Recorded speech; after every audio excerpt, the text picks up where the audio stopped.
George James jolts awake to the sound of frantic whispers and the cold touch of alien metal against his skin. His eyes snap open, immediately registering the unfamiliar ceiling of the Denobulin Research Facility where he's been stationed for the past month as part of Earth's cultural exchange program. The whispers grow louder, more urgent. George sits up, his military training kicking in as he assesses the situation. A group of Denobulin scientists huddle around a holographic display, their elongated fingers gesturing wildly at the footage playing before them. With a start, George realizes they're reviewing surveillance from his quarters. Dr. Zorn, the lead scientist, turns to face him. The Denobulin's usually placid features are contorted with a mix of horror and fascination. "Human George," he says, his voice trembling, "we must discuss your nightly activities." George's stomach drops as understanding dawns. The Denobulins, with their complex spore-releasing reproductive process, have discovered his private moments of release. What he considers a natural, healthy act is clearly causing distress among his alien hosts. "The High Council is convening as we speak," Dr. Zorn continues, his words clipped and urgent. "They're considering terminating all relations with Earth. Your behavior is deemed primitive and potentially dangerous." The gravity of the situation hits George like a meteor impact. Earth's alliance with Denobula is crucial for their position in the galactic community. He opens his mouth to explain, but before he can speak, the lab doors slide open with a hiss. Asha, a young Denobulin researcher, enters the room. Her large, expressive eyes lock onto George, filled not with disgust, but with unmistakable curiosity. "Is it true?" she asks, her melodic voice cutting through the tension. "Humans engage in this practice for reproduction?" George seizes the opportunity. "Not exactly for reproduction," he begins, choosing his words carefully. "It's part of our sexual health and pleasure. I can explain if you're willing to listen."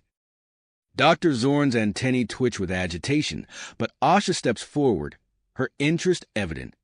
"I would like to understand," she says, challenging the prevailing disgust among her colleagues. Recognizing the diplomatic crisis unfolding, George proposes a series of educational sessions to bridge the cultural gap. "Let's start with basic human anatomy," he suggests, reaching for a datapad. As George begins his impromptu lesson, he notices Asha paying particularly close attention, her eyes wide with interest. The other scientists reluctantly gather around, their initial revulsion slowly giving way to scientific curiosity.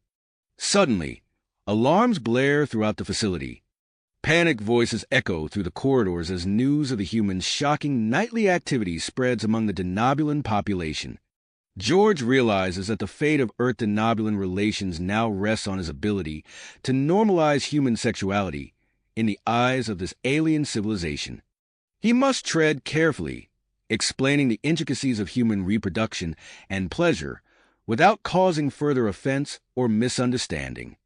As he prepares to give a facility-wide presentation, George feels the weight of two worlds on his shoulders. Failure could lead to Earth's isolation from a crucial interstellar ally. Success could open new avenues of understanding between their species. With a deep breath, George steps onto the presentation platform, acutely aware of Asha's intense gaze from the front row. The future of interstellar diplomacy hangs in the balance, all because of one human's private moments in the night. George took a deep breath, steadying himself as he approached the presentation platform. The weight of Earth's diplomatic future pressed heavily on his shoulders. As he stepped onto the stage, the harsh glare of the facility's lights momentarily blinded him, revealing a sea of Denobulin faces as his eyes adjusted. The auditorium was packed beyond capacity. Denobulin scientists, their elongated features creased with anticipation, filled the front rows. Behind them sat stern-faced government officials, their formal attire a stark contrast to the simple lab coats of the researchers. Curious citizens crammed into every available space, their whispers creating a low buzz of excitement and apprehension. Dr. Zorn stepped forward, his antennae twitching nervously as he addressed the crowd. "Esteemed colleagues, honored officials, and citizens of Denobula," he began, his voice amplified by the room's acoustic system. "We are gathered here for a pivotal moment in our cultural exchange program with Earth. Human George will now present on a topic that has caused significant misunderstanding." As Dr. Zorn stepped aside, George approached the podium. He activated the holographic display, and a three-dimensional image of the human body materialized beside him. "Thank you, Dr. Zorn," George said, his voice steady despite his inner turmoil. "I'm here to discuss human reproduction and sexuality, topics I now realize are vastly different from Denobulan practices." He began with basic anatomy, using the hologram to highlight various organs and systems. Unlike Denobulans, humans have two distinct sexes, male and female, George explained, manipulating the image to show the differences. "Our reproductive process involves direct physical contact between these sexes." A collective gasp rippled through the audience. George pressed on, detailing the menstrual cycle and the process of fertilization.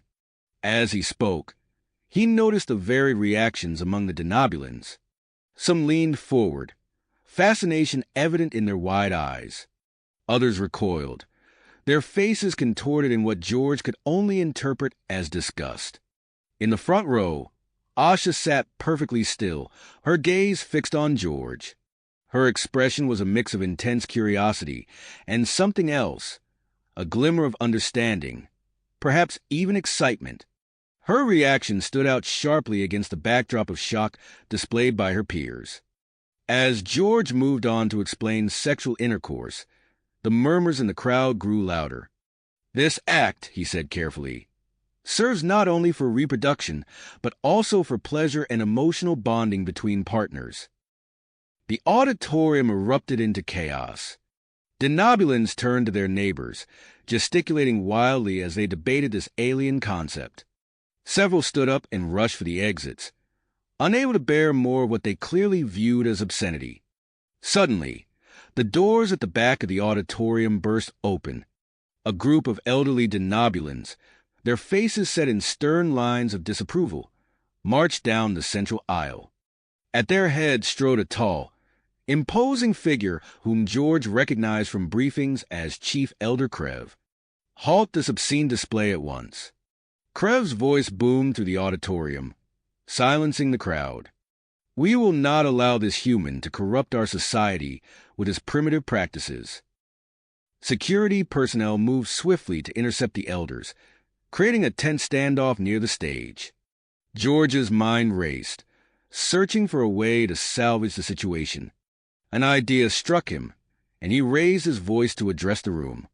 "Respected Elder Krev," George said, his tone respectful but firm, "I understand your concerns. In fact, they mirror debates we've had in human society. Just as Denobulans have diverse opinions on cultural matters, so do humans when it comes to sexuality." This comparison seemed to give many Denobulans pause. Even some of the elders with Krev appeared to consider George's words. However, Krev himself remained unmoved. "This changes nothing," Krev declared. "I demand this human's immediate deportation." Dr. Zorn stepped forward, his usually calm demeanor replaced by passionate intensity.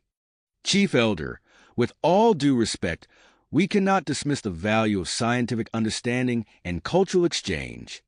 This presentation, while shocking to some, is crucial for fostering interspecies cooperation."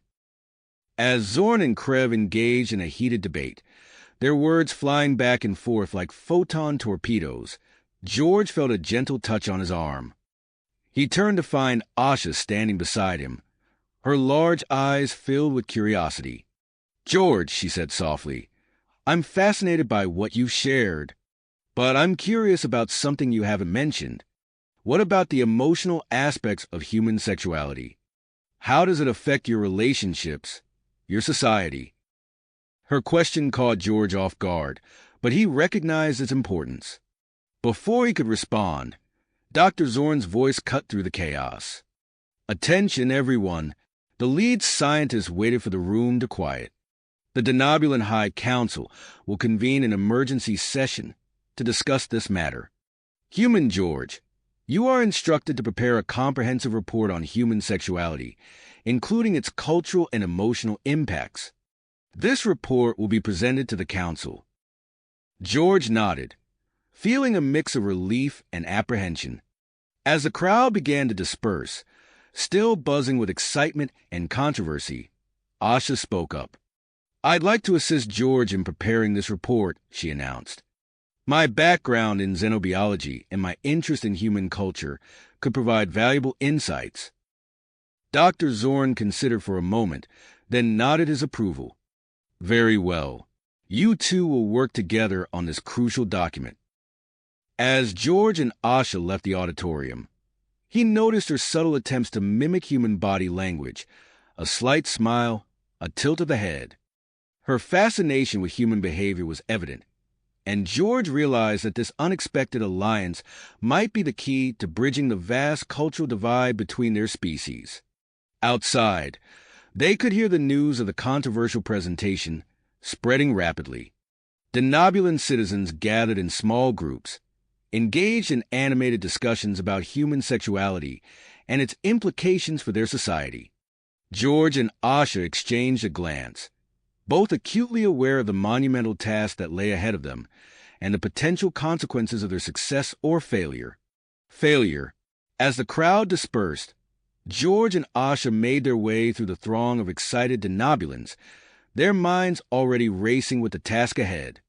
They navigated the winding corridors of the research facility, the air thick with tension and the buzz of animated conversations. Upon reaching George's quarters, they found a team of technicians dismantling the surveillance equipment. Dr. Zorn had ordered the removal to ensure George's privacy during their work on the comprehensive report.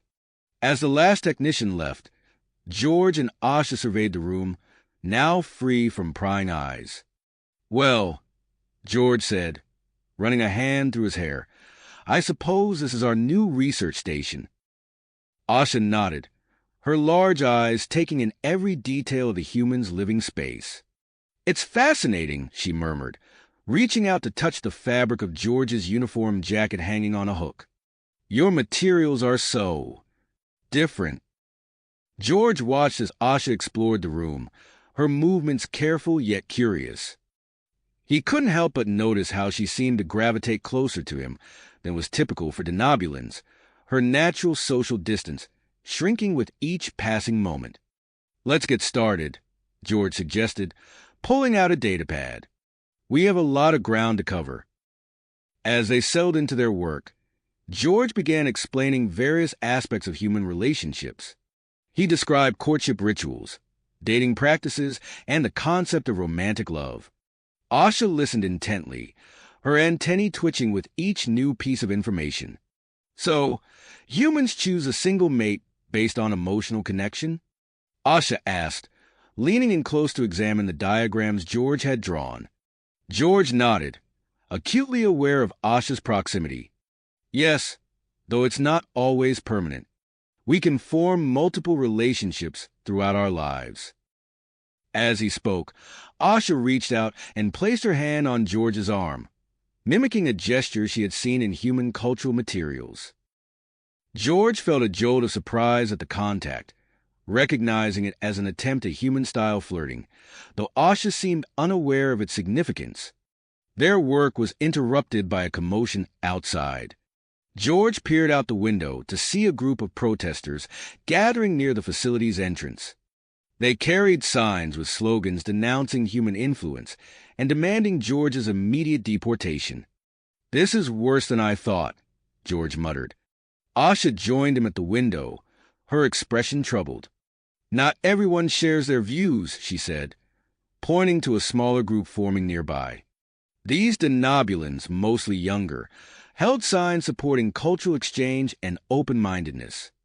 As tensions rose outside, Dr. Zorn entered the room, his face creased with worry. We're implementing additional security measures, he announced. And George, We need you to undergo a full denobulin medical examination. It might help if we can find physiological explanations for human sexual behavior. George agreed reluctantly, following Dr. Zorn to the medical bay. The examination proved to be an uncomfortable experience, with unfamiliar instruments and invasive procedures that differed greatly from human medical practices.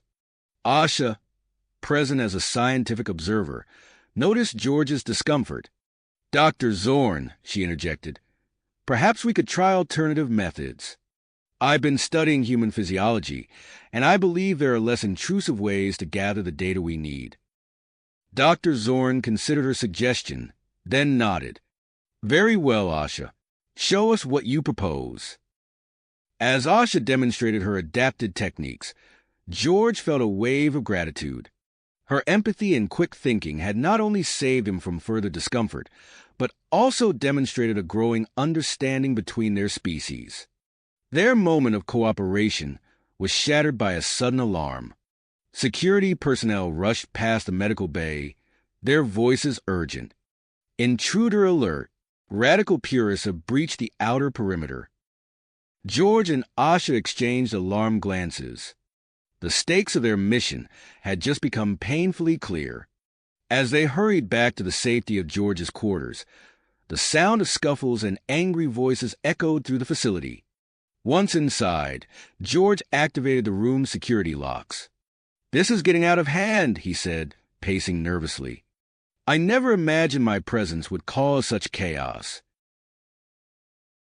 Asha watched him, her expression a mix of concern and purpose.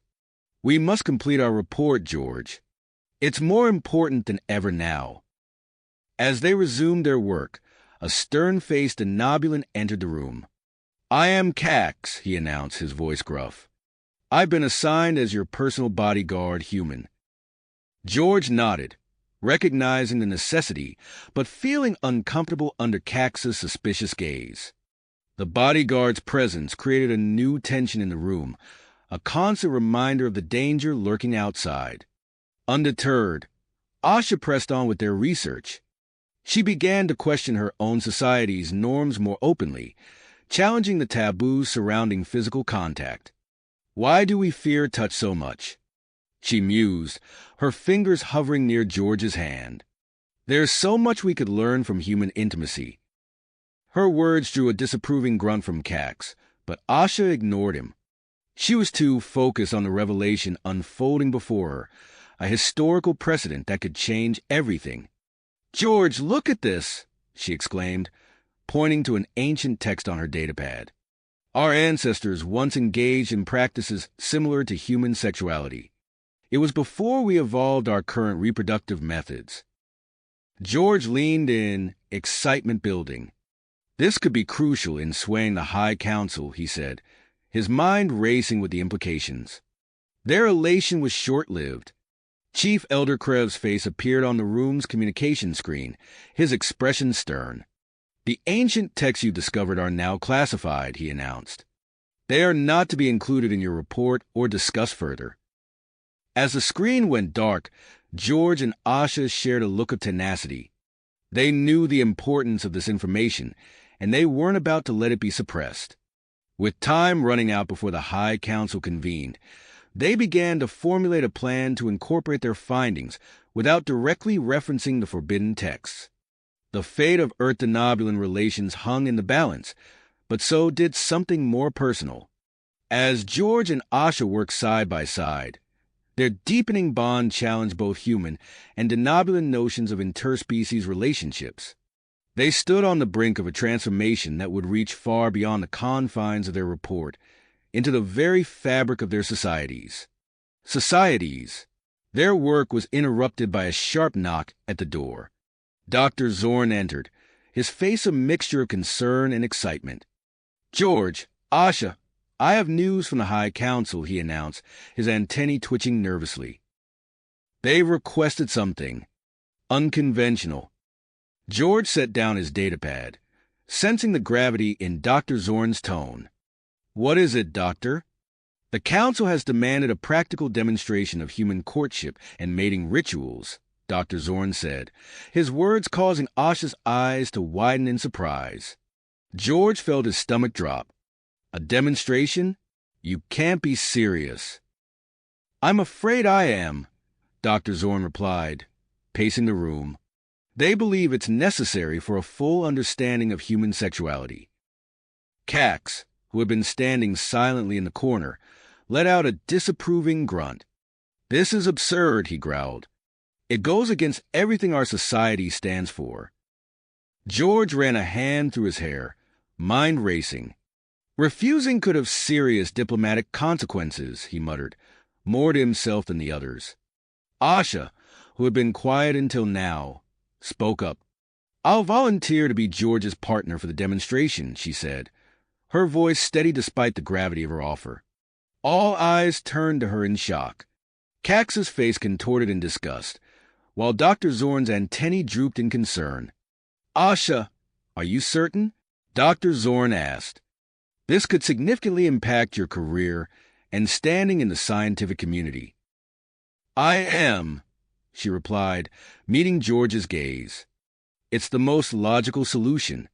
I have the necessary background knowledge, and it aligns with our research goals. George felt a mix of gratitude and apprehension. Asha, I appreciate your offer, but are you sure you understand what you're volunteering for?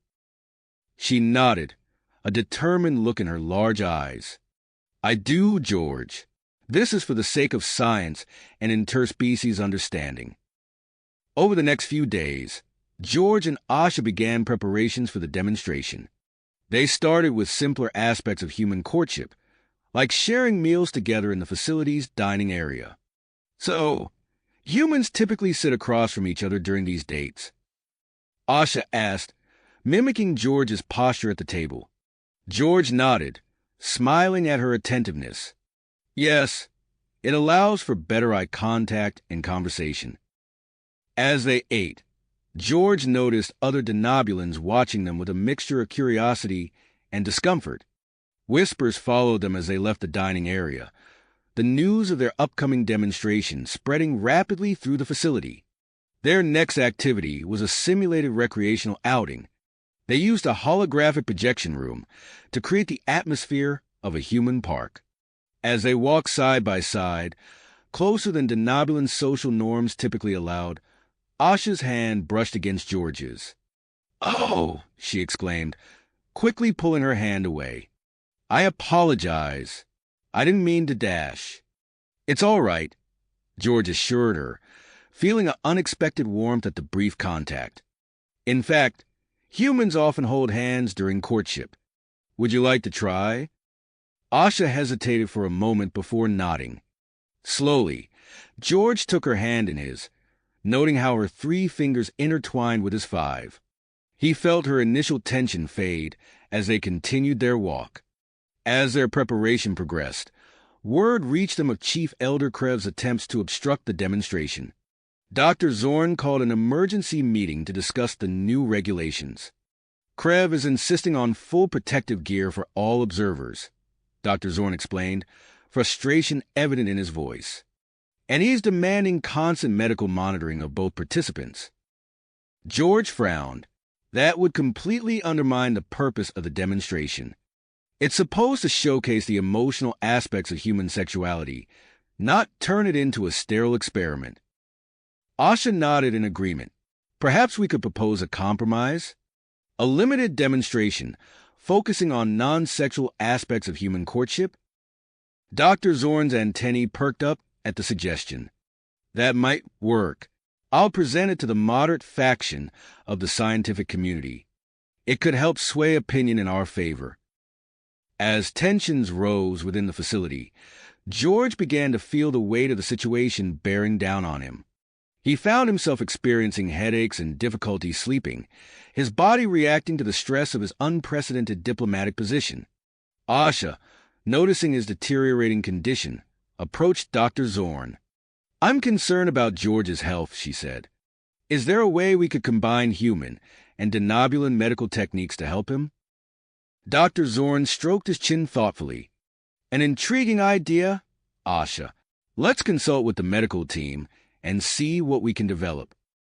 Their collaboration led to a breakthrough treatment that eased George's symptoms, showcasing another potential benefit of their cultural exchange. As the date of the demonstration drew near, security around the facility tightened. Cax, initially reluctant in his role as George's bodyguard, found himself increasingly invested in the human safety. One evening, as George and Asha were reviewing their presentation, Cax burst into the room, his usually stoic face betraying concern. "We've uncovered a plot," he announced. "A radical anti-human group is planning to sabotage the demonstration." George and Asha exchanged alarmed glances. "What can we do?" George asked. Cax turned to Asha. "I need your help to develop a security plan. Your knowledge of both human and denobulan behavior will be crucial." As they worked together to secure the upcoming event, George observed the growing respect between Cax and Asha. It was a small but significant sign of changing attitudes. On the eve of the demonstration, George and Asha stood in his quarters, making final preparations. The air between them crackled with unspoken tension, their feelings for each other having grown beyond the boundaries of their scientific collaboration. "Asha," George said softly, "whatever happens tomorrow, I want you to know how grateful I am for everything you've done." Asha's antennae quivered as she met his gaze. "George, I dash." Her words were cut off by a sudden commotion outside. They rushed to the window to see a group of young denobulans engaging in public displays of human-style affection, their actions both a protest and a show of support. As they watched the scene unfold, George and Asha stood at the precipice of a potentially history-altering event.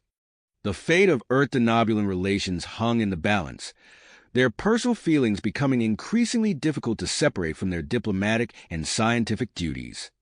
The demonstration loomed before them, a challenge that would test the limits of interspecies understanding and push the boundaries of both human and denobulan society.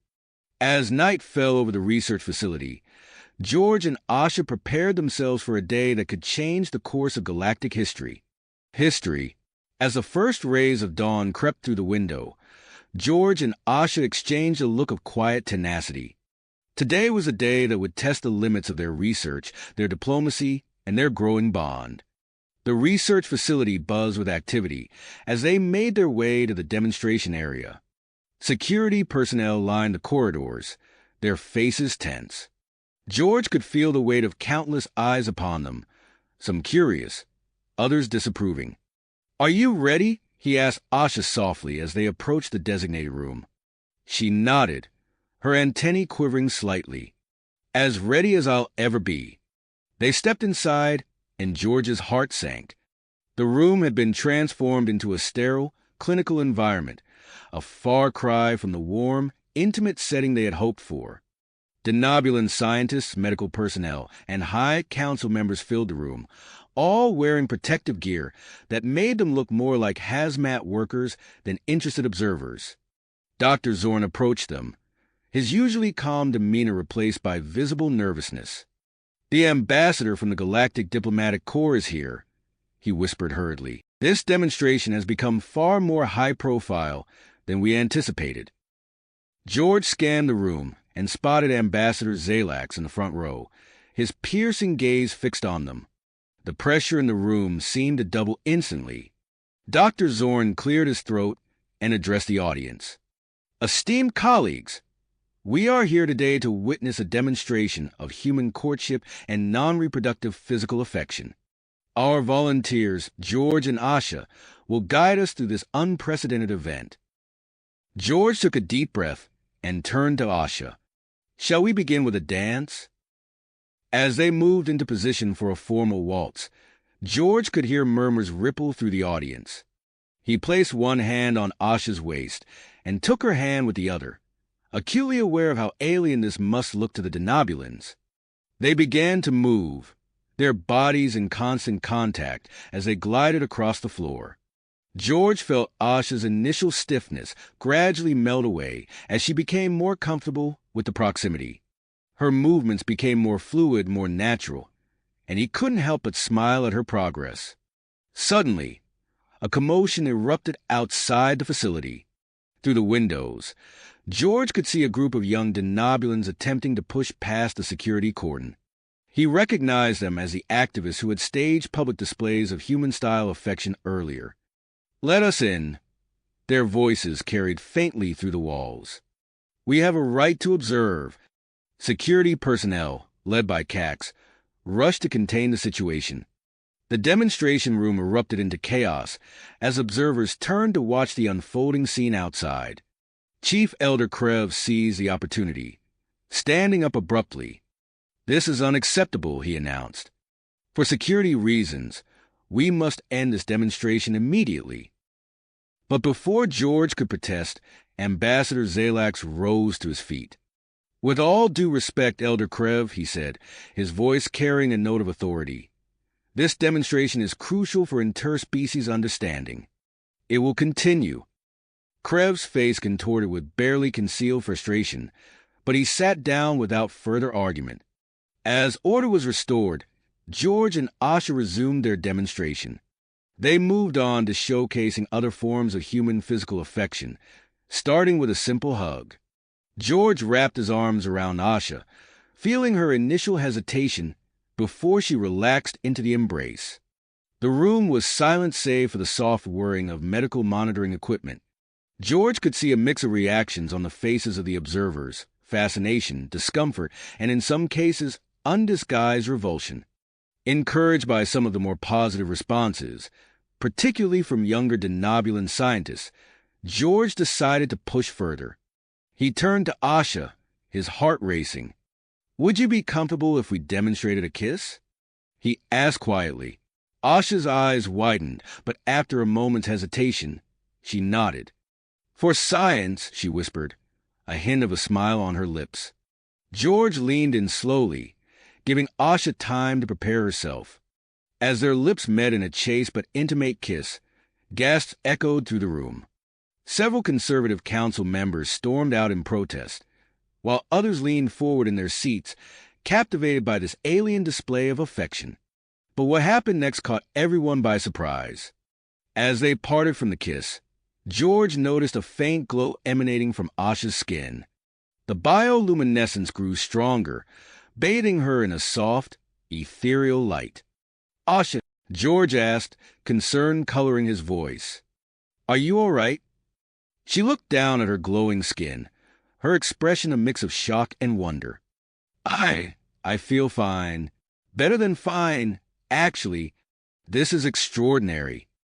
Dr. Zorn and his medical team rushed forward, their instruments scanning Asha frantically.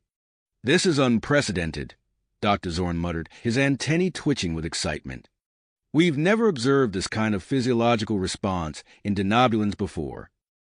As word of Asha's transformation spread, the research facility erupted into a frenzy of activity.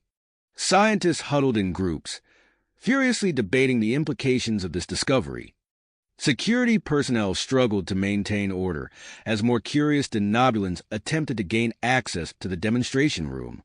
Ambassador Zalax approached George and Asha, his expression grave. "I believe we need to convene an emergency meeting with the High Council," he said. "This development could have far-reaching implications for our species relations." George nodded, but his primary concern was for Asha. "Are you sure you're okay?" he asked, taking her hand without thinking. Asha squeezed his hand gently, her skin still glowing softly. "I'm fine, George. In fact, I feel alive in a way I never have before." As they were led away for further medical examination, George couldn't shake the feeling that everything had changed. Their demonstration had opened up possibilities neither of them had imagined, and the consequences, both personal and galactic, remained to be seen. The medical team whisked Asha away for further examination, leaving George standing alone in the midst of the chaos. As the hours ticked by, the research facility transformed into a hive of frenzied activity. Scientists rushed back and forth, their antennae twitching with excitement as they exchanged theories and speculations. Security personnel struggled to maintain order as news of Asha's transformation spread. drawing curious onlookers and causing a stir throughout the compound. George paced outside the medical bay, his mind racing with concern for Asha and the implications of what had transpired. Dr. Zorn emerged periodically, his face a mix of exhaustion and exhilaration, to provide updates on Asha's condition. Her vital signs are stable, Dr. Zorn reported during one such update. But the bioluminescence persists. We're conducting a series of tests to understand the nature of this reaction. As George nodded, trying to process the information, a commotion erupted at the far end of the corridor. A group of denobulans, their faces set in stern expressions, pushed their way past security.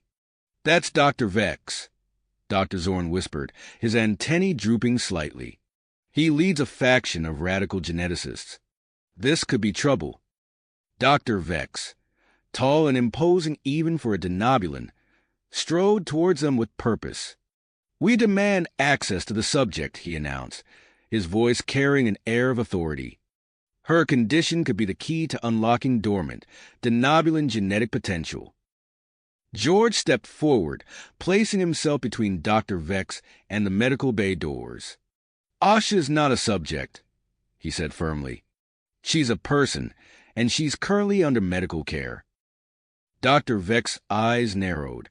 "You don't understand the significance of what's happened here, human. This could revolutionize our understanding of denobulan biology."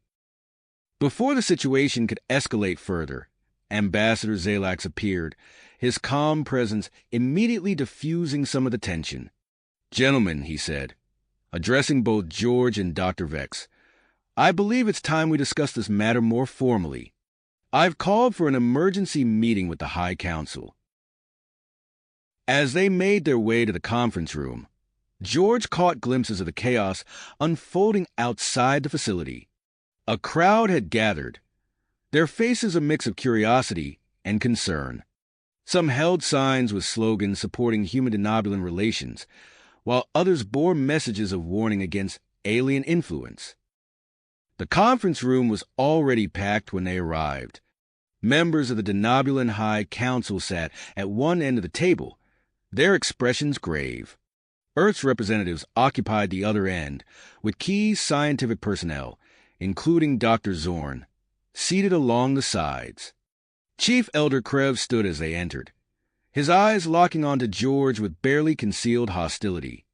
"Esteemed colleagues," he began, his voice carrying across the room, "we face an unprecedented situation.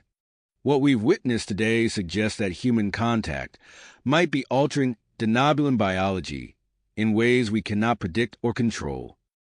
Murmurs rippled through the room as Krev presented evidence, charts, graphs, and images of Asha's glowing skin.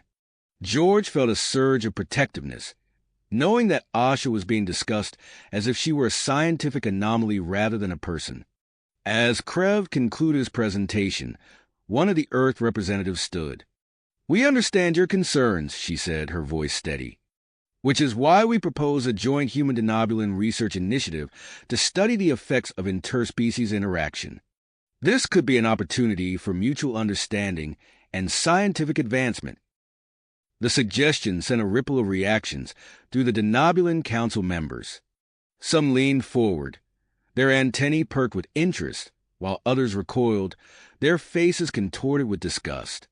Before anyone could respond, the doors burst open. Cax, George's bodyguard, rushed in, his usually stoic face flushed with urgency. "There's a situation in the capital," he reported. "A large group of young denobulans are staging a demonstration. They're engaging in public displays of human-style affection." The room erupted into chaos. Council members shouted over each other, demanding action or expressing outrage. Ambassador Zalax struggled to maintain order, his voice barely audible above the din. Amidst the commotion, Dr. Zorn approached George, his eyes wide with excitement. "I've made a breakthrough," he whispered. "The bioluminescence. It's linked to a surge of neurochemicals in Asha's brain, similar to those associated with pair bonding in other species." George's heart raced as he processed this information, The implications were staggering. Could denobulan biology be more compatible with human-style relationships than anyone had thought? As if in response to his thoughts, the doors opened once again. Asha entered, her skin still emitting a soft glow.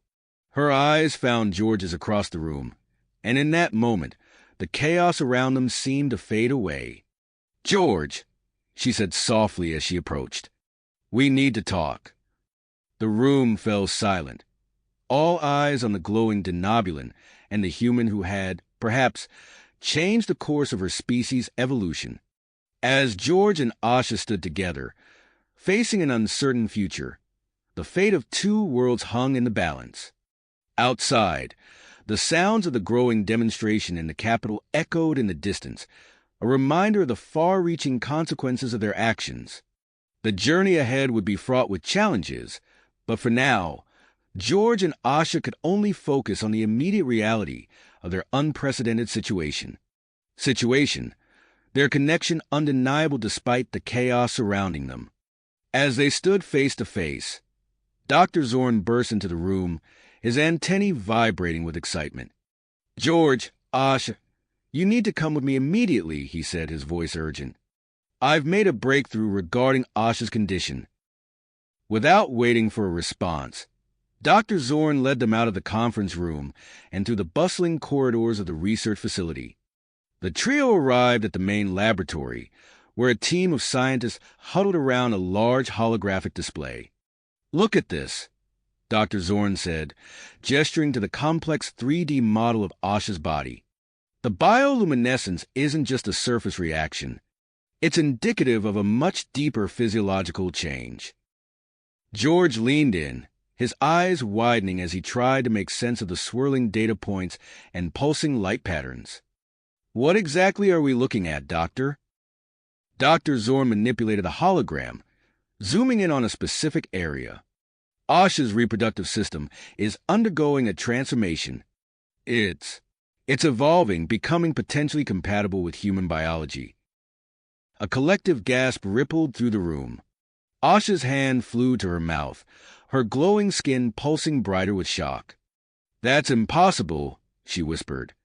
Before anyone could respond, alarms blared throughout the facility. Security personnel rushed past the lab doors, their voices raised in urgent communication. Ambassador Zalax burst into the room, his face grave. "The denobulan government has ordered an immediate quarantine of the facility," he announced. "They fear Asha's condition might be contagious." Through the lab's windows, George could see military vehicles converging on the compound. Soldiers in protective gear poured out, forming a perimeter around the building. "This is General Krell." A stern voice crackled over the facility's communication system. "By order of Chief Elder Krev, this facility is now under lockdown. No one enters or leaves until further notice." Panic began to spread among the scientists. Dr. Vex and his team of geneticists seized the opportunity to attempt to breach the lab security systems, their fingers flying over data terminals as they tried to access Asha's medical files. "Cax," George called out to his bodyguard, who appeared at his side almost instantly. "We need to secure the data." Cax nodded, his eyes narrowing as he assessed the situation. He moved swiftly to a nearby console, his fingers a blur as he worked to repel the cyber attack. Meanwhile, Ambassador Zalax was engaged in a heated conversation via hologram with Earth's representatives. "We need to evacuate key personnel immediately," one of the human diplomats insisted. "The situation is becoming too volatile." Zalax nodded grimly. "I'm initiating emergency protocols for evacuation to the neutral space station. But with the denobulan blockade in place, it won't be easy." Outside, the young denobulan activists who had been demonstrating earlier surged forward, clashing with the military cordon. Their chants grew louder, proclaiming Asha as a symbol of progress and evolution. Amidst the chaos, George noticed Asha wincing, her hand pressed against her abdomen. "Are you all right?" he asked, concern etching his features. I don't know." Asha replied, her voice strained. Something feels different. My body. It's changing. Dr. Zorn rushed to her side, medical scanner in hand. The transformation is accelerating, he muttered, his antennae twitching rapidly. We need to stabilize her condition. As the medical team worked to help Asha, George stood by her side, holding her hand and offering words of comfort. The bond between them seemed to grow stronger with each passing moment, even as the world around them descended into chaos. Dr. Zorn's team worked tirelessly, analyzing data and running simulations. It appears the changes are triggered by a combination of human pheromones and a previously unknown aspect of denobulin biology, one of the scientists announced. The implications of this discovery sent shockwaves through the room. If prolonged exposure to humans could trigger such changes in denobulins, the quarantine suddenly seemed woefully inadequate. Ambassador Zalax, overhearing this new information, pulled George aside.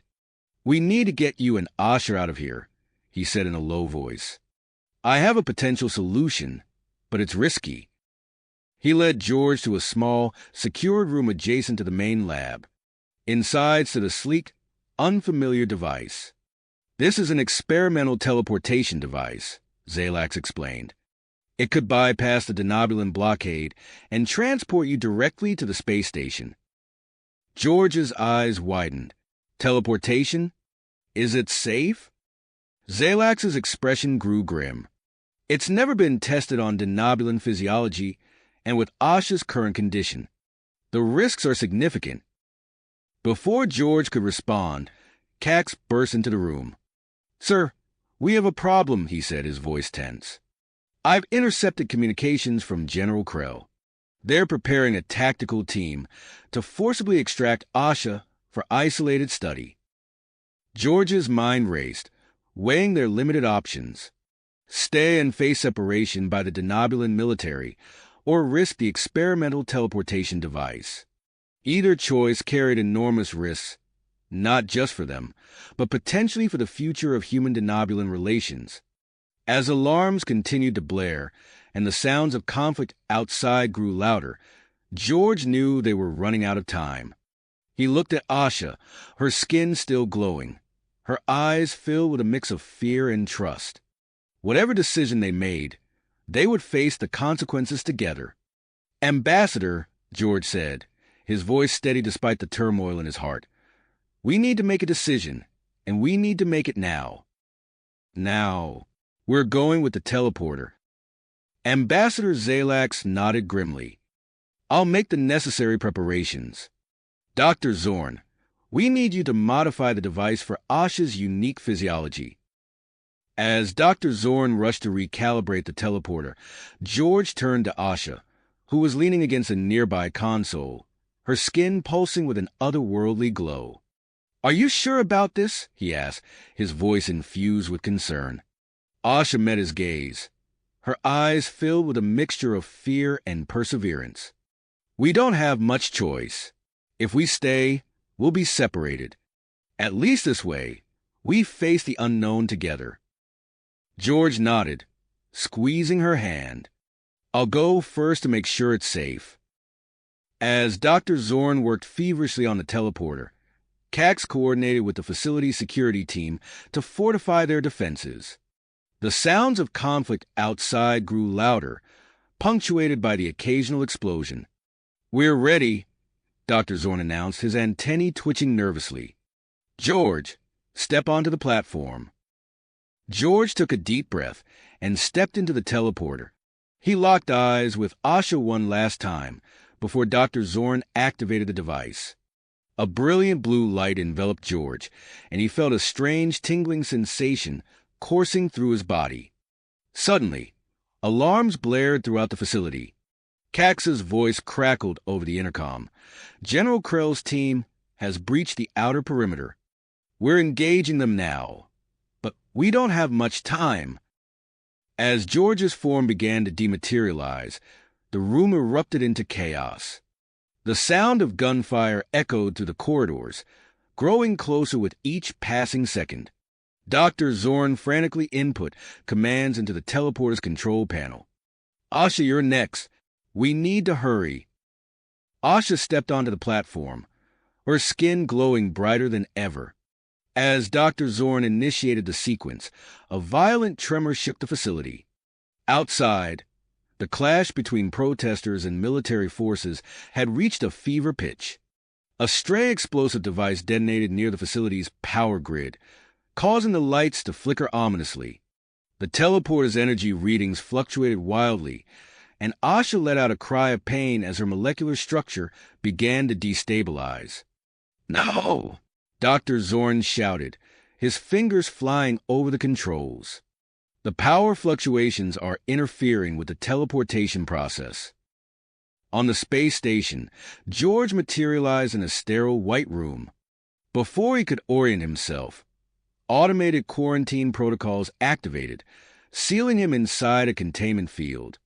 Through a nearby view screen, he watched in horror as Asha's teleportation signal fluctuated erratically. Back in the facility, Dr. Zorn made a split-second decision. "I'm rerouting emergency power to stabilize the beam," he announced, his voice strained. "It might overload the system, but it's our only chance." As Cax and his team fought a desperate battle to hold off General Krell's forces, Dr. Zorn diverted every ounce of available power to the teleporter. The gamble paid off as Asha's signal stabilized, but the surge of energy proved too much for the facility systems. A deafening explosion rocked the building as the main power core overloaded. The blast sent shockwaves through the compound, disabling the military's equipment and momentarily halting the conflict outside. On the space station, George watched anxiously as Asha's form began to materialize. As soon as she fully appeared, it was clear something was wrong. She collapsed to the floor, her body convulsing violently. Without hesitation, George broke through the containment field, rushing to Asha's side. Alarms blared as he breached quarantine protocols, but he paid them no heed. "I need medical assistance now," he shouted, cradling Asha's trembling form. Within moments, a team of medical personnel burst into the room, led by a tall, silver-haired woman with piercing blue eyes. "I'm Dr. Lyra," she announced, kneeling beside Asha. "What happened?" As George explained the situation, Dr. Lyra's team worked swiftly to stabilize Asha's condition. They moved her to a nearby medical bay, their expressions grim as they assessed her rapidly fluctuating vital signs. "Her biology is in a state of flux," Dr. Lyra muttered, studying the readouts on a holographic display. "The teleportation process seems to have accelerated her transformation." George refused to leave Asha's side, even as Dr. Lyra warned him about potential exposure to unknown biological agents. As he held Asha's hand, he felt a strange tingling sensation creeping up his arm. Ambassador Zalax entered the medical bay, his face drawn with concern. "I've initiated emergency diplomatic channels with both Earth and Denobula," he reported. "But the situation has become even more complicated. The research facility on Denobula has been destroyed." George's eyes widened in shock. "What about Dr. Zorn and the others?" Zalax shook his head. "We don't know yet. Communications are spotty, but it seems the explosion created a localized EMP. It's chaos down there." As they spoke, Dr. Lyra noticed something on her scanners. She turned to George, her expression a mixture of curiosity and alarm. "You said you were in direct contact with Asha during her transformation?" George nodded, suddenly aware of a strange warmth spreading through his body. Dr. Lyra's eyes narrowed as she ran a scanner over him. "Fascinating," she murmured. "It appears you're experiencing physiological changes as well. Your prolonged exposure to Asha seems to have triggered some kind of adaptive response in your own biology." Before George could process this information, Asha's eyes flew open. She gasped, her back arching off the medical bed. Her skin pulsed with an intense light, and the medical equipment around her began to malfunction. "What's happening?" George demanded, gripping Asha's hand tighter. Dr. Lyra's fingers danced across her control panel, her eyes wide with amazement. The teleportation process, combined with her ongoing transformation, it's triggered a rapid acceleration in her physiological changes. Her body is adapting at an unprecedented rate, integrating aspects of both human and denobulan biology. As Asha's condition stabilized, Dr. Lyra turned to George and Asha, her expression grave. I'm placing both of you under strict quarantine. We don't know the full extent of these changes or their potential impact. Ambassador Zalax nodded in agreement. I'll inform both governments of the situation, but I fear this is only the beginning of a much larger crisis. As the medical team worked to secure the quarantine area, George and Asha exchanged a look of uncertainty and fear. Their bodies were changing in ways they couldn't understand, and the fate of two worlds now hung in the balance. The space station had become the new epicenter of a crisis that threatened to reshape the future of human-denobulan relations forever. As George and Asha were led to their quarantine quarters, the space station's medical bay buzzed with activity. Dr. Lyra's team worked around the clock, monitoring the two patients through an array of sophisticated sensors and holographic displays. Days passed, and the changes in both George and Asha became increasingly pronounced. Asha's transformation accelerated at an astonishing rate. Her skin now shimmered with an iridescent quality, reminiscent of both human and denobulan characteristics. Her facial features subtly shifted, blending the best of both species into a unique, striking appearance. George's changes, while slower, were no less remarkable. A faint bioluminescent glow began to emanate from his skin, reminiscent of Asha's earlier transformation. He found himself more attuned to his surroundings, his senses sharpening in ways he couldn't quite comprehend. Despite their isolation, George and Asha found comfort in each other's presence. They spent hours talking through the quarantine barrier, sharing their experiences and fears. It's strange, Asha said one evening, her hand pressed against the transparent partition. I feel more like myself than ever before, even as my body becomes something entirely new. George nodded, his own hand mirroring hers. I know what you mean. It's like we're evolving into something more. Their conversations were closely monitored by Dr. Lyra's team, who noted with fascination the complex interplay of pheromones and biochemical signals between the two. Meanwhile, Ambassador Zalax faced mounting pressure from both Earth and Denobula. He paced his office, his antennae twitching with stress as he fielded yet another tense communication. Yes, Chief Elder Krev, I understand your concerns, Zalax said, his voice strained. But I assure you, we are taking every precaution to dash. He was cut off by the sound of an incoming priority message. I apologize, but I must attend to this. We will continue our discussion later. Zalax switched channels, and a holographic projection of a stern-faced Earth official appeared. Ambassador, the United Earth Council demands an immediate update on the situation. The public is growing restless. Zalax took a deep breath, steadying himself. Of course, I'm convening an emergency interspecies medical council as we speak. We'll have answers soon. As the diplomat worked to manage the growing crisis, Dr. Lyra made a breakthrough in her research. She burst into the observation room, her eyes wide with excitement. Look at this, she said, pulling up a holographic display of George and Asha's cellular structure.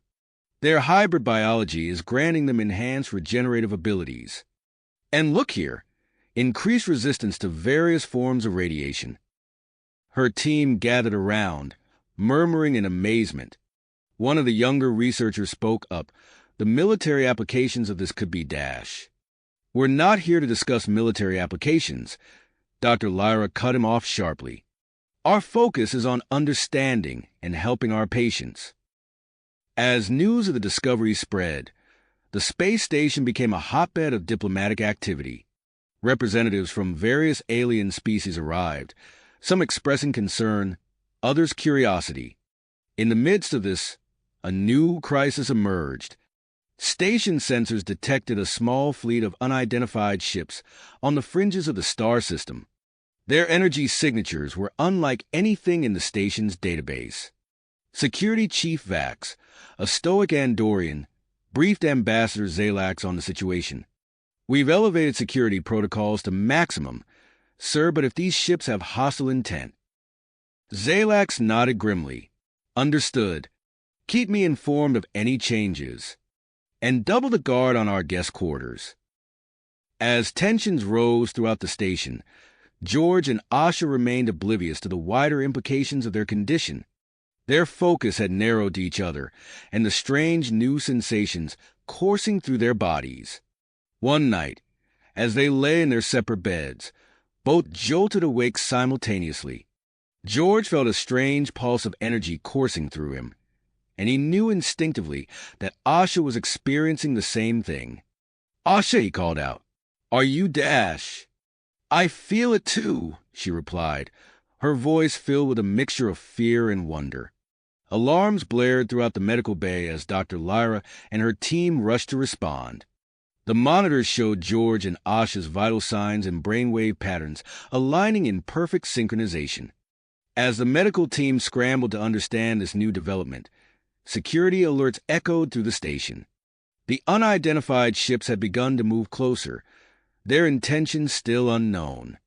In the midst of the chaos, George and Asha's eyes met through the quarantine barrier. In that moment, they felt a connection that transcended physical boundaries, a shared understanding of the extraordinary journey they had embarked upon together. The space station, once a beacon of interspecies cooperation, now stood at the crossroads of scientific discovery and potential conflict. As the unknown ships drew nearer and George and Asha's condition continued to evolve, the fate of human-denobulan relations, and perhaps the future of the galaxy itself, hung in the balance. As the unknown ships drew nearer and George and Asha's condition continued to evolve, the station's alert status escalated rapidly.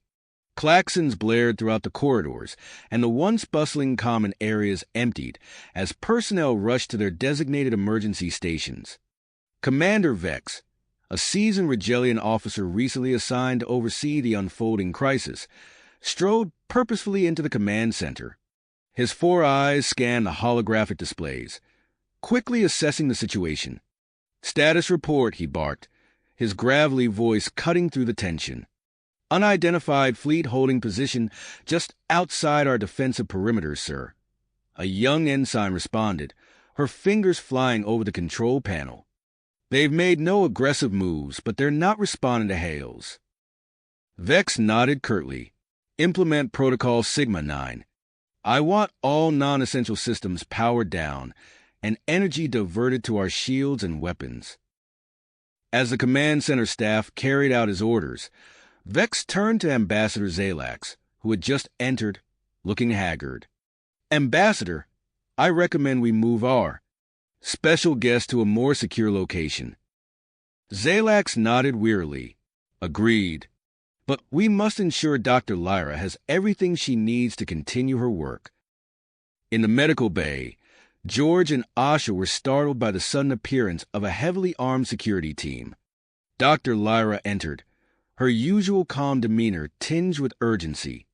"We're moving you to a more secure area," she explained, her eyes darting between her patients and the security monitors.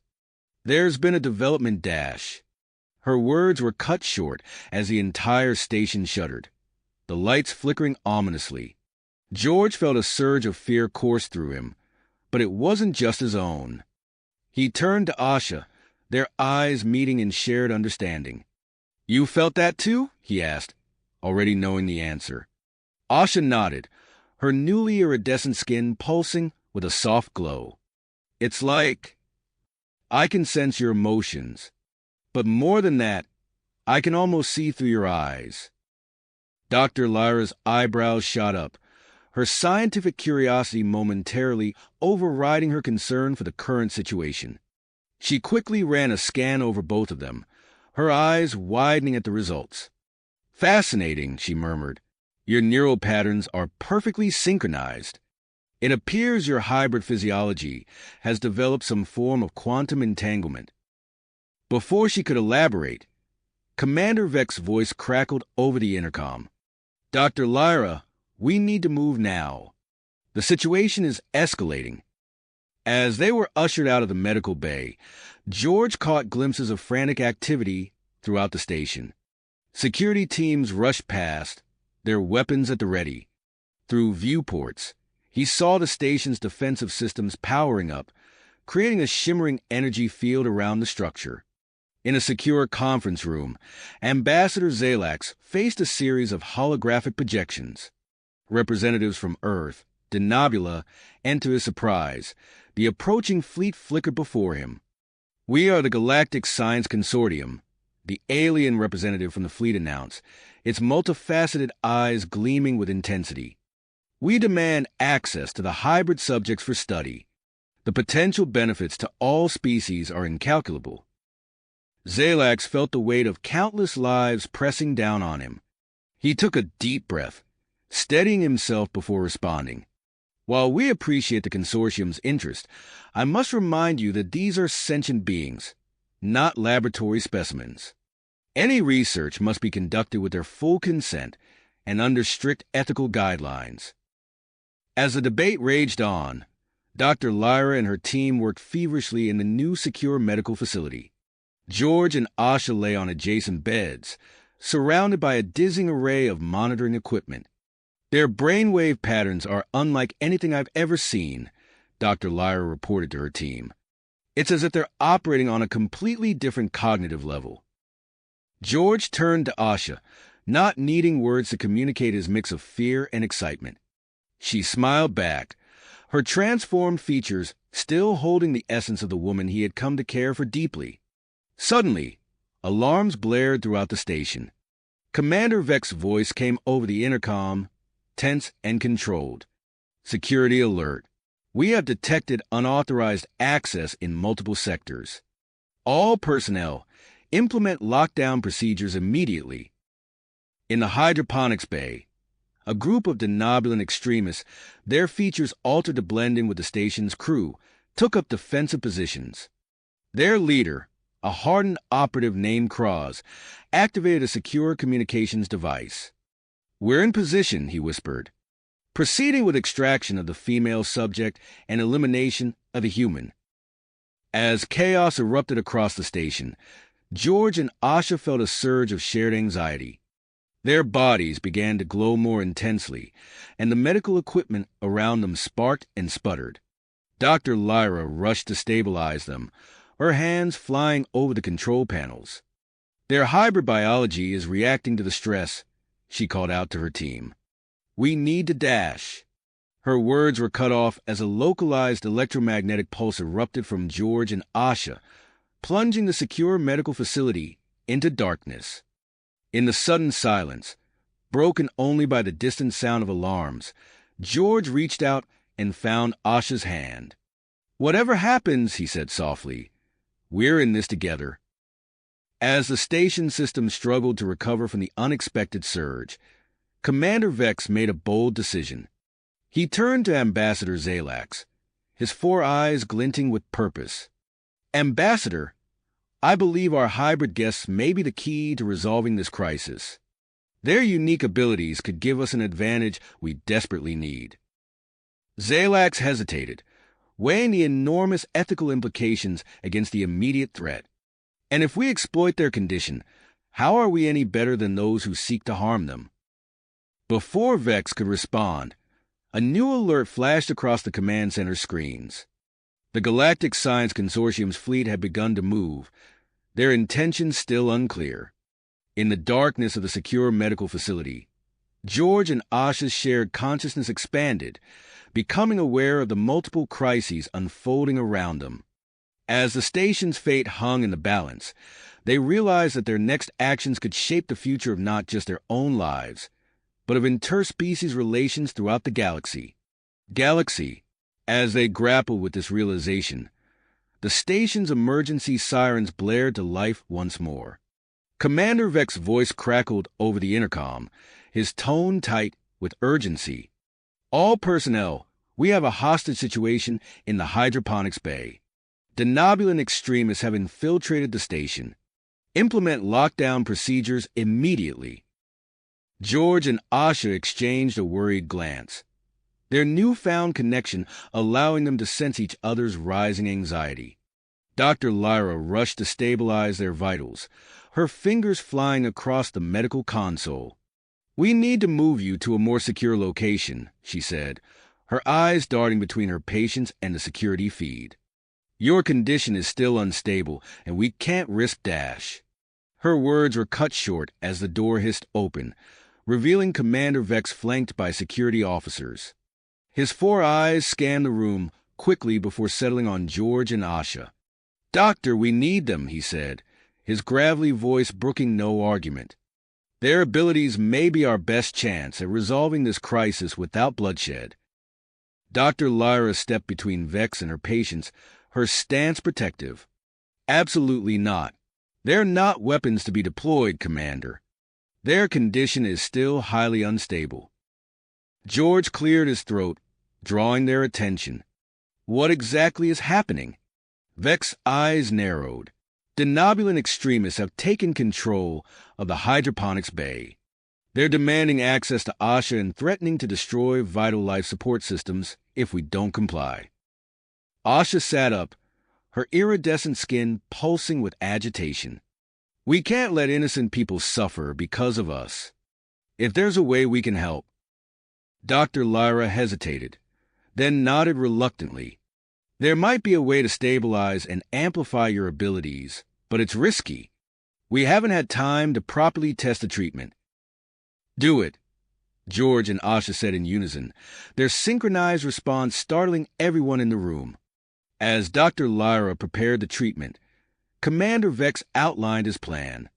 "We believe your electromagnetic pulse ability could disable their weapons and communication devices. If we can coordinate the pulse with our security team's assault, we can end this with minimal casualties." The next few hours passed in a blur of activity. George and Asha underwent Dr. Lyra's experimental treatment, feeling their connection deepen and their abilities strengthen. The station's security forces, led by the stoic Andorian Cax, prepared for the assault on the hydroponics bay. As they were moved to a specially prepared chamber adjacent to the target area, George and Asha found themselves more in tune with each other than ever before. Their thoughts flowed seamlessly between them, allowing for perfect coordination. "Ready?" George asked, though he already knew the answer. Asha nodded, her eyes glowing with tenacity. Together, they clasped hands, feeling the energy build between them. The world seemed to fade away as they focused their combined will on generating the electromagnetic pulse. In the hydroponics bay, the extremist leader Kraz paced nervously, his altered features twisted in a scowl. "Any response to our demands?" Before his compatriot could answer, a wave of invisible energy swept through the room. Weapons and communication devices sparked and died, plunging the extremists into confusion. Cax and his team burst through the doors, quickly overwhelming the now defenseless hostage-takers. The operation was over in minutes, with minimal injuries on either side. In the aftermath, George and Asha collapsed, the strain of generating the pulse taking a severe toll on their bodies. Dr. Lyra rushed to stabilize them, her expression grave as she examined their readings.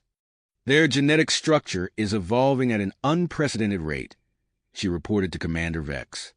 "The intense synchronization during the pulse generation has triggered further mutations. We're in uncharted territory now." As George and Asha recovered, they became aware of a new facet to their abilities. The empathic link that had connected them now seemed to extend outward, allowing them to sense the emotions of those around them. Ambassador Zalax entered the medical bay, his expression a mix of concern and cautious hope. "Your actions today may have just saved us from all-out war," he said.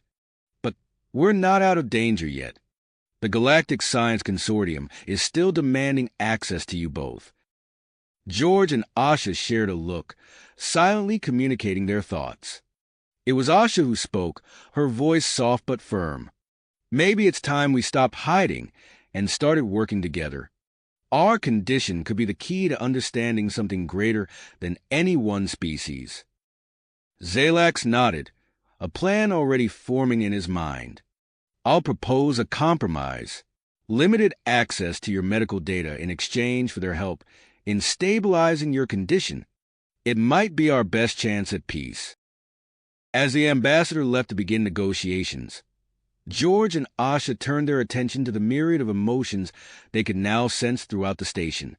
Fear, hope, curiosity, and 100 other feelings washed over them, painting a complex picture of the situation they found themselves in. What do you think happens now?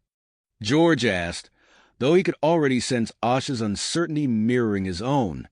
Asha squeezed his hand, her skin shimmering with a soft, comforting glow.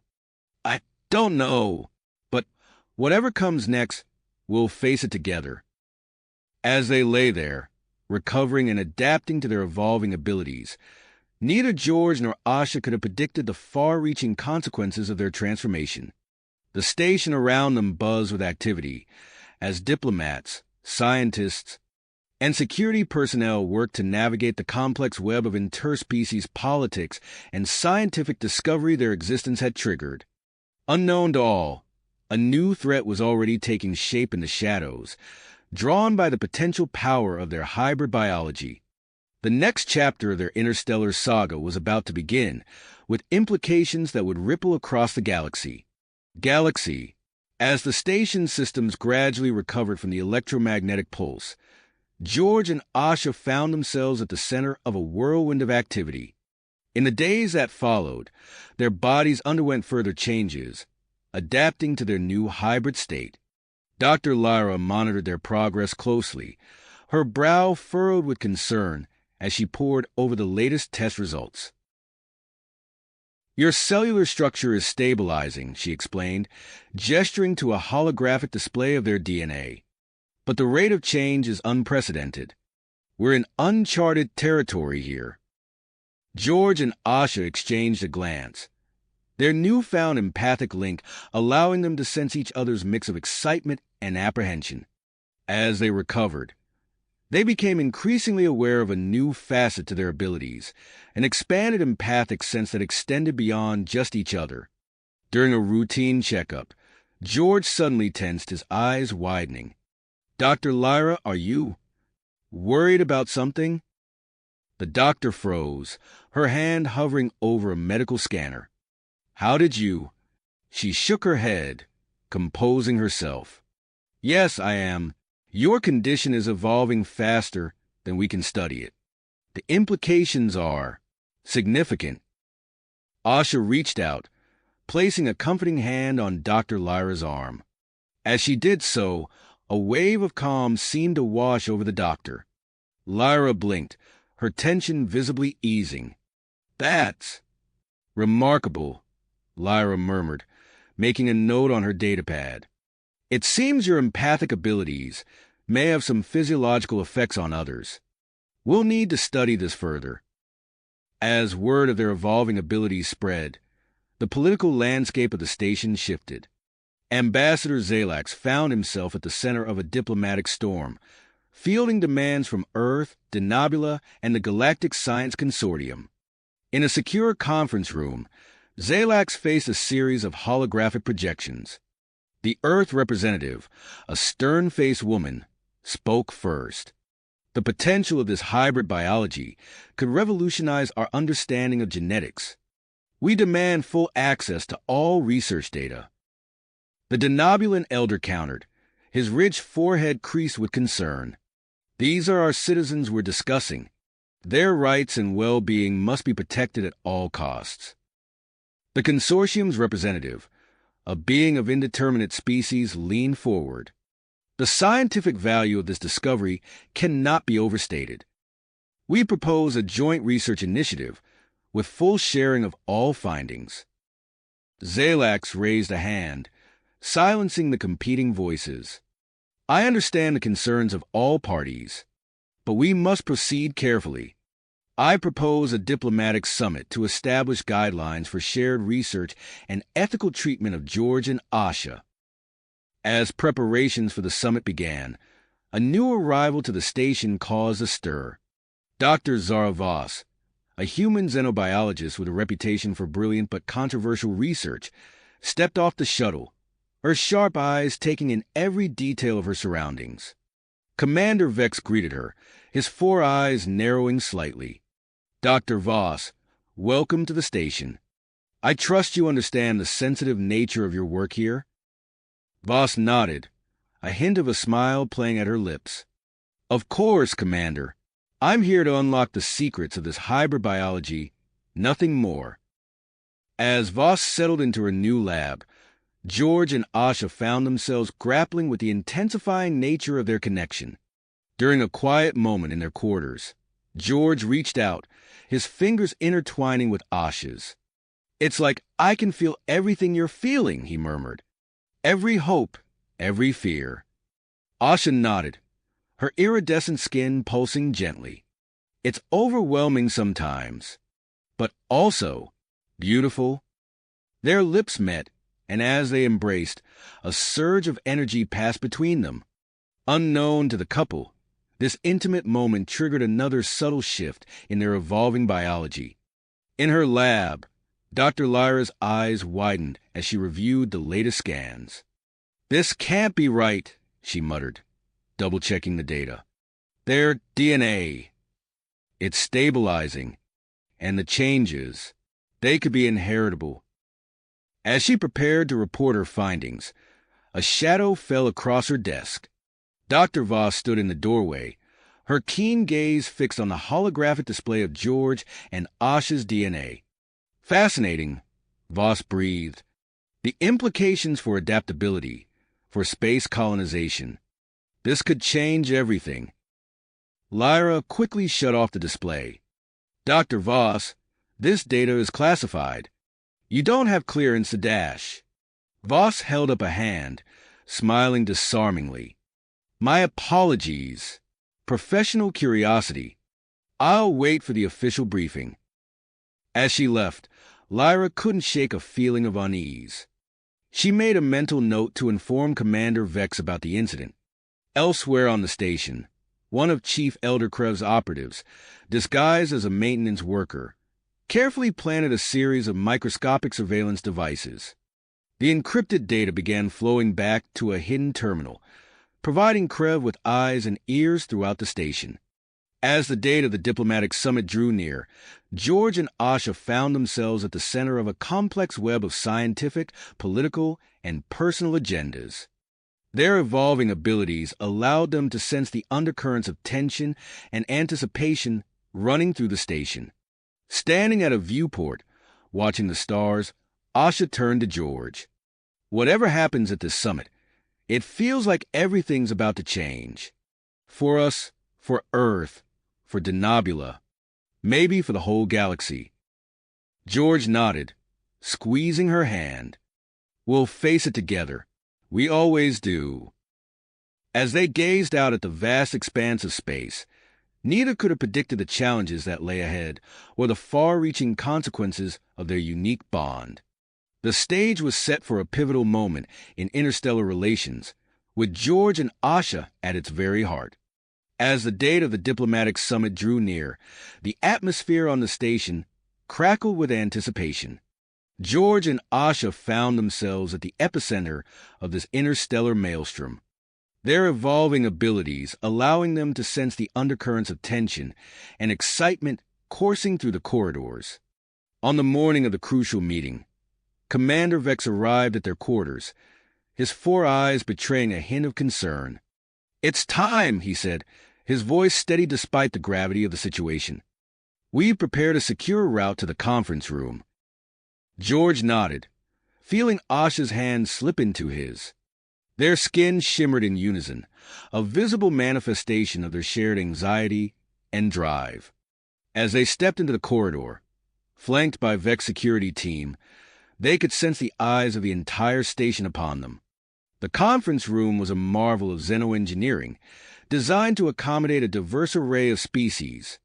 As they entered, George and Asha were struck by the array of environmental bubbles, each tailored to the specific needs of its occupant. The air hummed with the software of atmospheric regulators and translator modules. Ambassador Zalak stood at the head of the room, his tentacles swaying gently as he surveyed the assembled delegates. With a gesture, he brought the meeting to order. "Esteemed representatives," he began, his voice carrying a weight of diplomatic gravitas, "we gather here today to address a matter of unprecedented galactic importance." As the ambassador spoke, George and Asha settled into their designated seats, their empathic senses immediately attuned to the swirling emotions in the room. They could feel the almost unchecked excitement of the Earth representative, Director Ward, as she prepared to present her proposal for expanding the Human Denobulan Exchange Program. Ward's presentation was a masterclass in diplomatic maneuvering, her words carefully chosen to emphasize the mutual benefits of controlled genetic integration. "Imagine," she said, her eyes gleaming with enthusiasm, "a future where our species can adapt to any environment, where the boundaries of space exploration are limited only by our imagination." The Denobulan delegation, led by Counselor Thren, listened with cautious interest. Thren's ridged forehead creased as he considered the implications. "While we appreciate the potential benefits," he said, his voice measured, "we must also consider the preservation of our cultural identity. Our genetic heritage is the foundation of our society." As the debate unfolded, George and Asha found themselves playing an unexpected role. Their empathic abilities allowed them to sense the underlying motivations and concerns of each delegate, providing crucial insights to Ambassador Zalak's. With subtle gestures and whispered observations, they helped the ambassador navigate the treacherous waters of interspecies negotiation. Hours passed, and the discussions grew heated. The representatives from the Galactic Science Consortium, frustrated by what they perceived as overly cautious approaches, began to push for immediate access to George and Asha. "Every moment we delay," argued one particularly vocal delegate, "is a moment lost to scientific progress." As tensions rose, George felt a familiar tingling sensation spreading through his body. He glanced at Asha, seeing the same realization in her eyes. Their hybrid biology was responding to the stress in the room, triggering another change. A subtle, sweet scent began to permeate the conference room. At first, no one seemed to notice, but gradually, the atmosphere began to shift. The angry voices softened, the tense postures relaxed, and a sense of calm settled over the delegates. Ambassador Zalak, quick to seize the moment, proposed a compromise.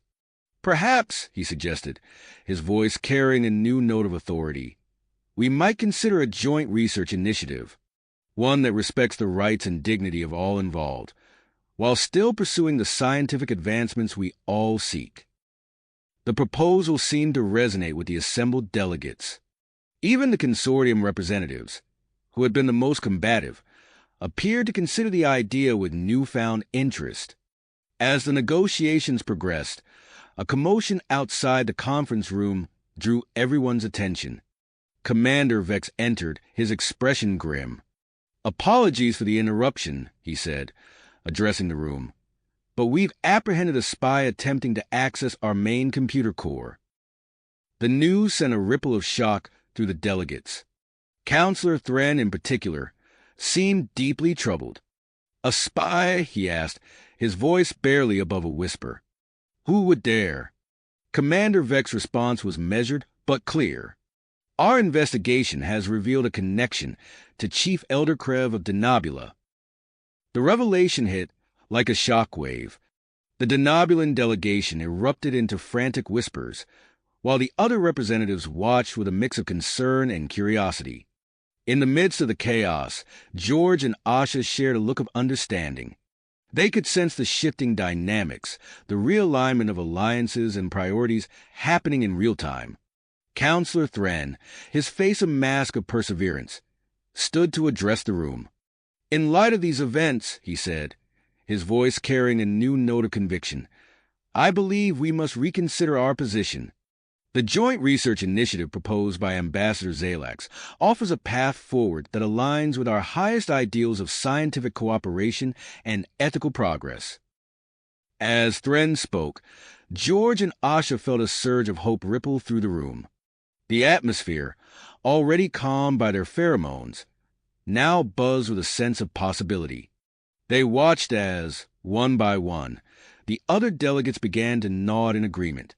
Ambassador Zalax, seizing the moment, called for a brief recess to allow the delegates to confer with their respective governments. As the representatives filed out of the room, George turned to Asha, his eyes wide with wonder. "Can you believe it?" he whispered, feeling the weight of the moment. "We might actually be on the verge of something incredible here." Asha nodded, her skin shimmering with a mix of excitement and apprehension. "It's amazing," she agreed. "But I can't shake the feeling that this is just the beginning. There's so much more to come." As they sat there, waiting for the delegates to return, George and Asha couldn't help but wonder what the future held. The station around them hummed with activity, the first steps of a new era in interstellar relations already underway. Yet even as hope bloomed, shadows of future challenges loomed on the horizon, waiting to test the strength of this newfound unity. Yet even as hope bloomed, shadows of future challenges loomed on the horizon, waiting to test the strength of this newfound unity. The days following the historic Interstellar Accord signing transformed the once quiet station into a bustling hub of activity. Diplomats, scientists, and journalists from across the galaxy poured in, their diverse forms and languages creating a vibrant tapestry of interstellar cooperation. At the heart of this whirlwind stood George and Asha, their unique bond now a symbol of the potential for harmony between species. As they made their way through the crowded corridors, George felt Asha's hand tighten in his. Their shared empathic abilities picked up the swirling emotions around them, excitement, curiosity, and an undercurrent of apprehension. "It's a lot to take in," George murmured, his voice barely audible above the chatter of the passing crowd. Asha nodded, her iridescent skin pulsing in response to the sensory overload. "I never imagined we'd be at the center of something so monumental." Their moment of reflection was interrupted by Dr. Lyra, who appeared at their side with a look of concern etched on her face. "George, Asha, I need you to come with me," she said, her tone urgent but controlled. "We've set up a private medical suite for your ongoing treatment and observation.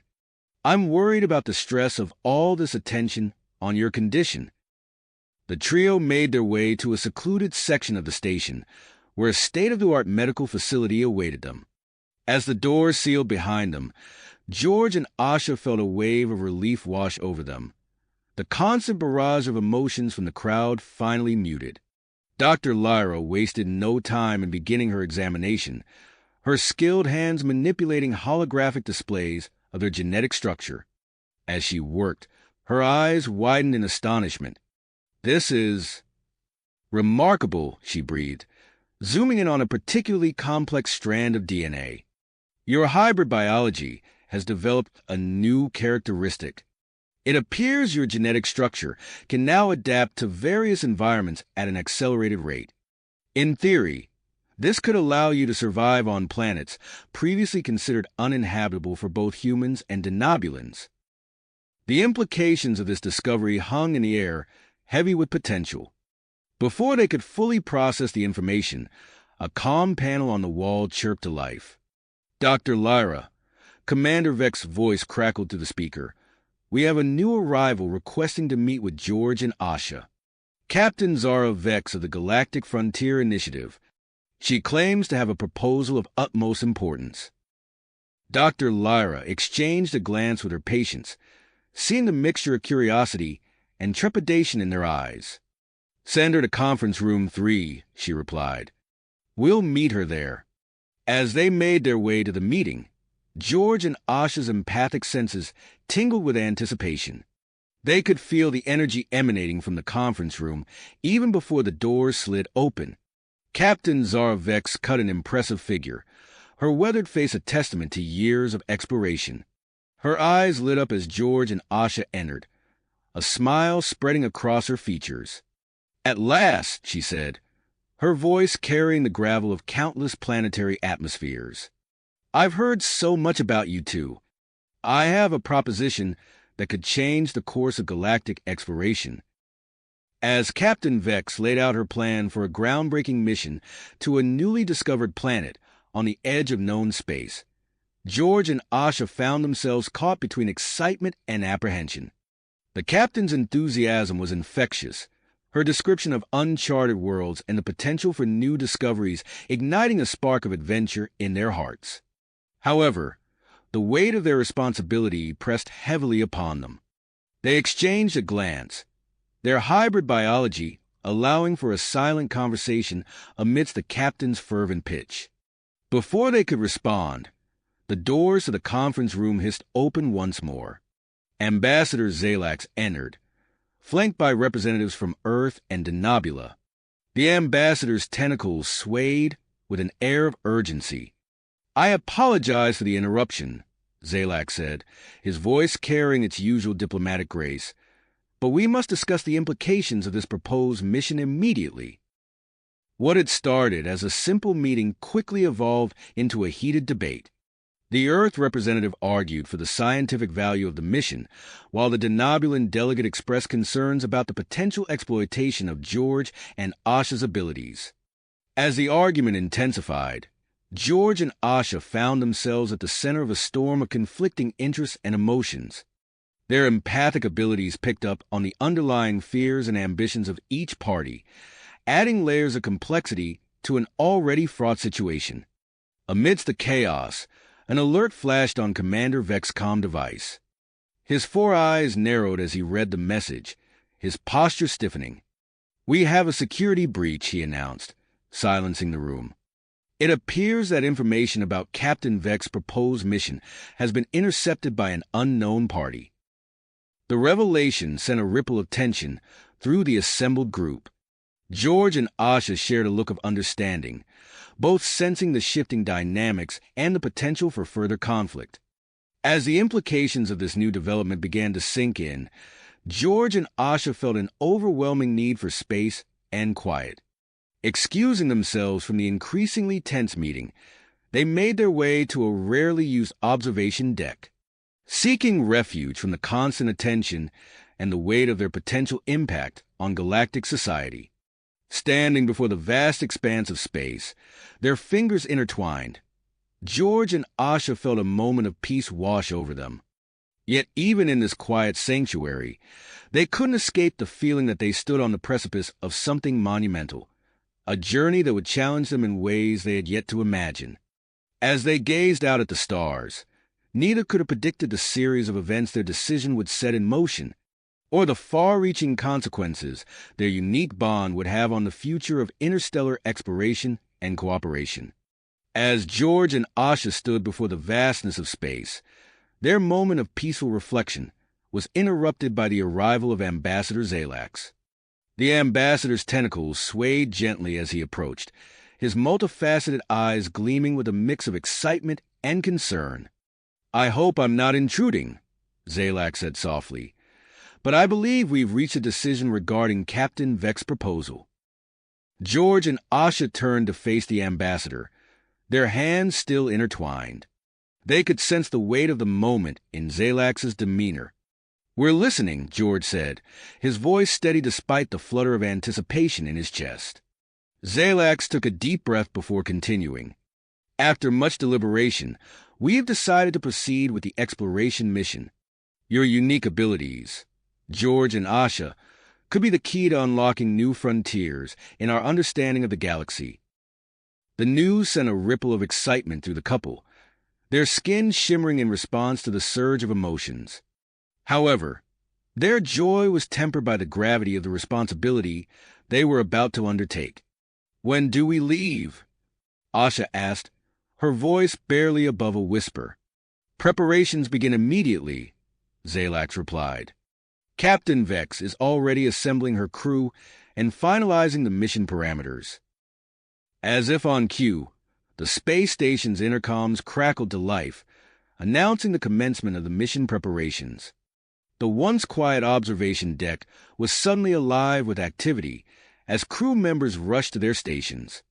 In the days that followed, George and Asha found themselves at the center of a whirlwind of activity. The space station transformed into a hub of frenzied preparation, with scientists, engineers, and support staff working around the clock to ensure the mission's success.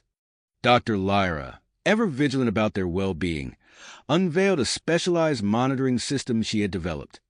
As she fitted the sleek devices onto their environmental suits, she explained, "These will allow us to track your biological responses in real time. We've even included an emergency teleportation failsafe, just in case." George marveled at the technology, running his fingers over the seamless integration with his suit. "It's incredible, Dr. Lyra. Thank you." As news of the mission spread, George and Asha couldn't help but notice the divided reactions it sparked. During a rare moment of downtime, they found themselves watching a holographic news feed from Earth and Denobula. On the screen, a Denobulan politician named Senator Cora Thax addressed a crowd of young supporters. "This mission represents the future of our species," she declared, her words met with enthusiastic cheers. The feed then switched to an image of Director Ward, her face etched with drive as she spoke to a group of World Space Agency officials. "We're developing new modular habitats," she explained, gesturing to a holographic model. "These will ensure our explorers' safety in alien environments." As the launch date drew nearer, George and Asha's training intensified. They spent countless hours in simulated alien environments, pushing the limits of their adaptive abilities. During one particularly grueling session, they made a startling discovery. As George struggled to navigate a treacherous simulated terrain, he suddenly heard Asha's voice in his mind, clear as day. "Watch out for the crevasse to your left." He froze, looking around in confusion. Asha was on the other side of the training facility, separated by several walls. "Did you just—" he began, his voice trailing off in disbelief. Asha's eyes widened in realization. "I think we just communicated telepathically," she said, her voice filled with wonder. This unexpected development sent Dr. Lyra into a flurry of activity, recalibrating her monitoring equipment to account for their new ability. "The potential applications of this are staggering," she muttered, her fingers flying over her datapad. The day before the launch, George and Asha found themselves in the space station's arboretum, seeking a moment of calm amidst the pre-mission chaos. As they sat among the carefully cultivated alien flora, their enhanced empathic abilities allowed them to sense the mixture of excitement and apprehension permeating the station. "Are you ready for this?" George asked, his eyes meeting Asha's. She nodded, her skin shimmering with a mix of emotions. "As ready as we'll ever be. Whatever happens, we face it together." The following morning, as they boarded the exploration vessel christened Harmony, George and Asha felt the weight of expectation on their shoulders. Captain Zaravex greeted them with a broad smile, her weathered face alight with excitement. "Welcome aboard," she said, gesturing to the sleek interior of the ship. "She's the best of both human and Denobulan engineering. Shall we make history?" As the airlock sealed and final system checks were completed, George and Asha took their places on the bridge. Through the view screen, they could see the gathered crowds on the space station, a sea of faces from various species united in this moment of anticipation. The countdown began, each number bringing them closer to the unknown. As the engines roared to life, George reached for Asha's hand, their fingers intertwining just as they had done countless times before. With a burst of energy, the Harmony lifted off, streaking away from the space station and towards the uncharted planet at the edge of known space. As the ship accelerated to faster-than-light speeds, George and Asha felt a sudden surge in their hybrid abilities, a tingling sensation that spread from their joined hands throughout their bodies. They shared a look of wonder and apprehension, knowing that this was just the beginning of their journey into the unexplored frontier of space. The stars stretched into lines of light around them, carrying the Harmony and its crew towards a future filled with unknown challenges and discoveries. Possibilities. As the Harmony accelerated to its maximum velocity, George and Asha felt their connection to the ship growing stronger with each passing moment. The first few days of their journey were a whirlwind of activity as the crew settled into their roles and routines. George and Asha found themselves at the heart of it all, their unique abilities drawing both curiosity and respect from their fellow crew members. On the third day of their voyage, as George was assisting in the engineering bay, he suddenly felt a strange tingling sensation coursing through his body. His hand, resting on a control panel, seemed to merge with the ship's systems. In that instant, he could sense every fluctuation in the Harmony's energy grid. "Asha," he called out through their telepathic link, "are you feeling this?" "I am," she responded, her mental voice filled with awe. "It's like we're becoming one with the ship." Their newfound sensitivity to the Harmony's systems didn't go unnoticed. Chief Engineer Tora Van, a seasoned denobulan with a shock of silver hair, approached George with a mix of excitement and trepidation. "I've never seen anything like this," Tora said, her eyes wide as she observed George's hand seeming to phase into the control panel. "Can you tell what's happening in the propulsion systems?" George closed his eyes, concentrating on the flow of information. "The antimatter injectors are slightly out of alignment," he said, his voice distant. "If we adjust the plasma flow by 0.3%, we can increase efficiency by 12%. Tora's fingers flew over her datapad, inputting the suggested changes. The ship's engines hummed with renewed vigor, and a cheer went up from the engineering team. As word of George and Asha's evolving abilities spread throughout the ship, Dr. Lyra intensified her monitoring.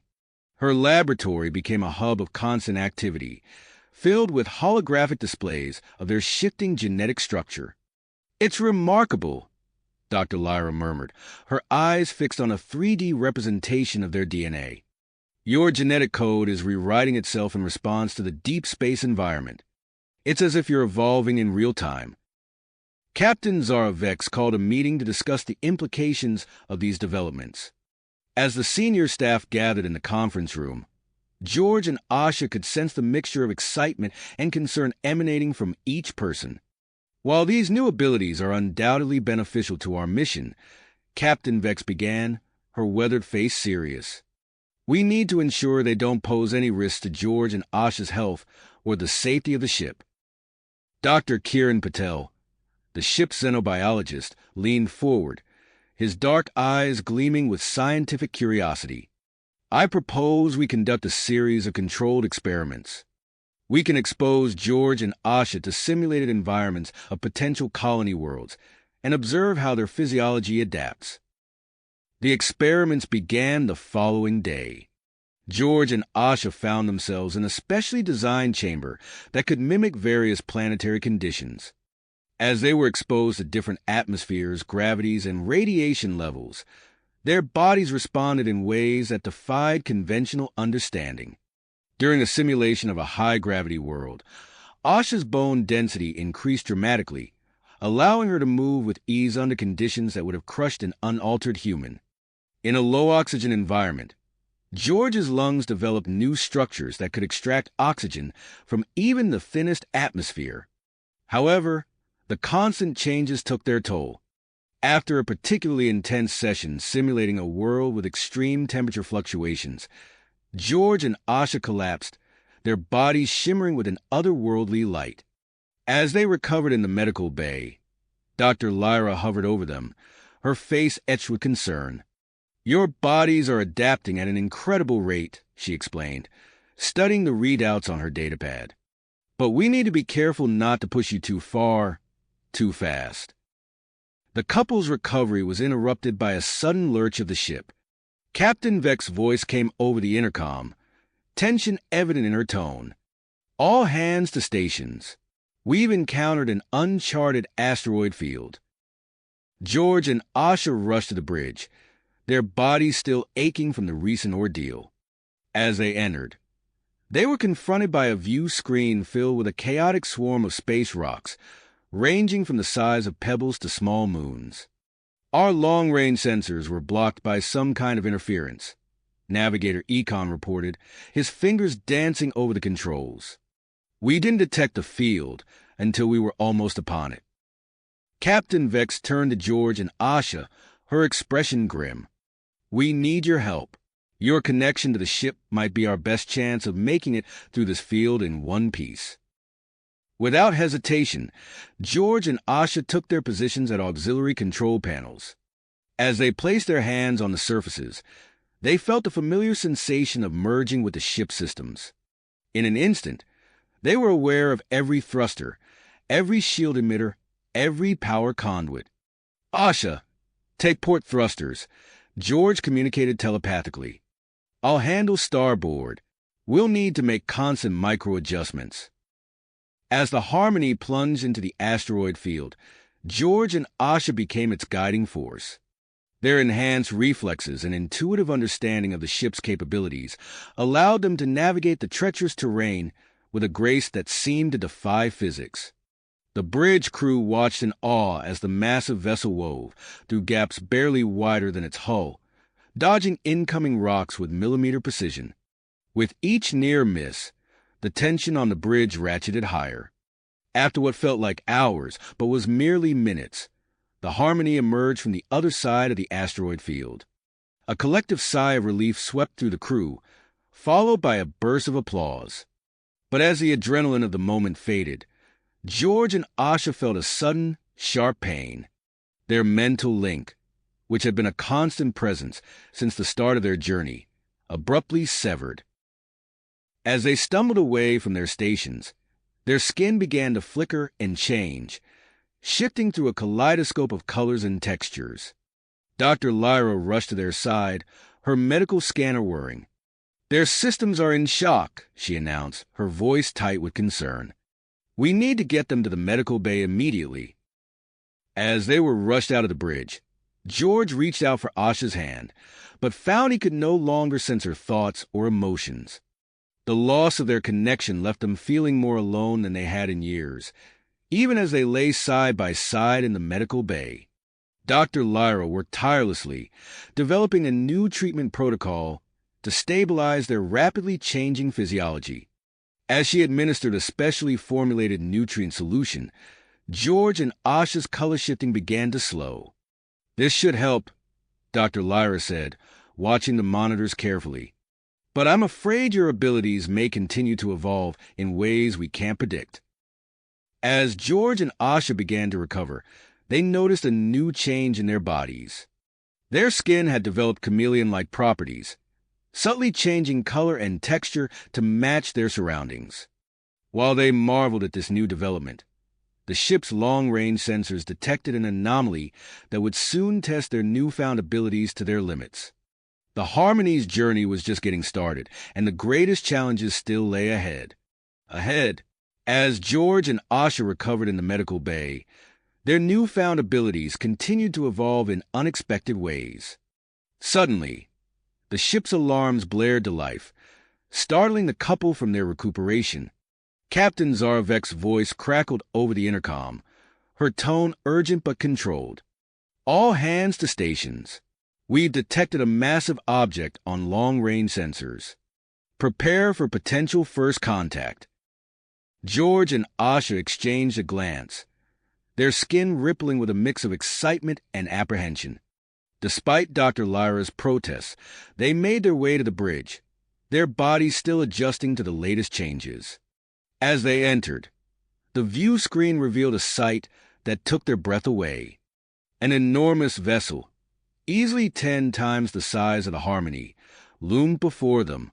Its crystalline structure seemed to shift and change as they watched, defying conventional physics. Battle stations, Captain Vex ordered, her eyes fixed on the alien ship, and initiate first contact protocols.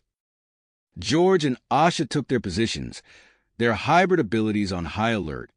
As the two ships drew closer, The alien vessel emitted a series of complex energy patterns that pulsed across space.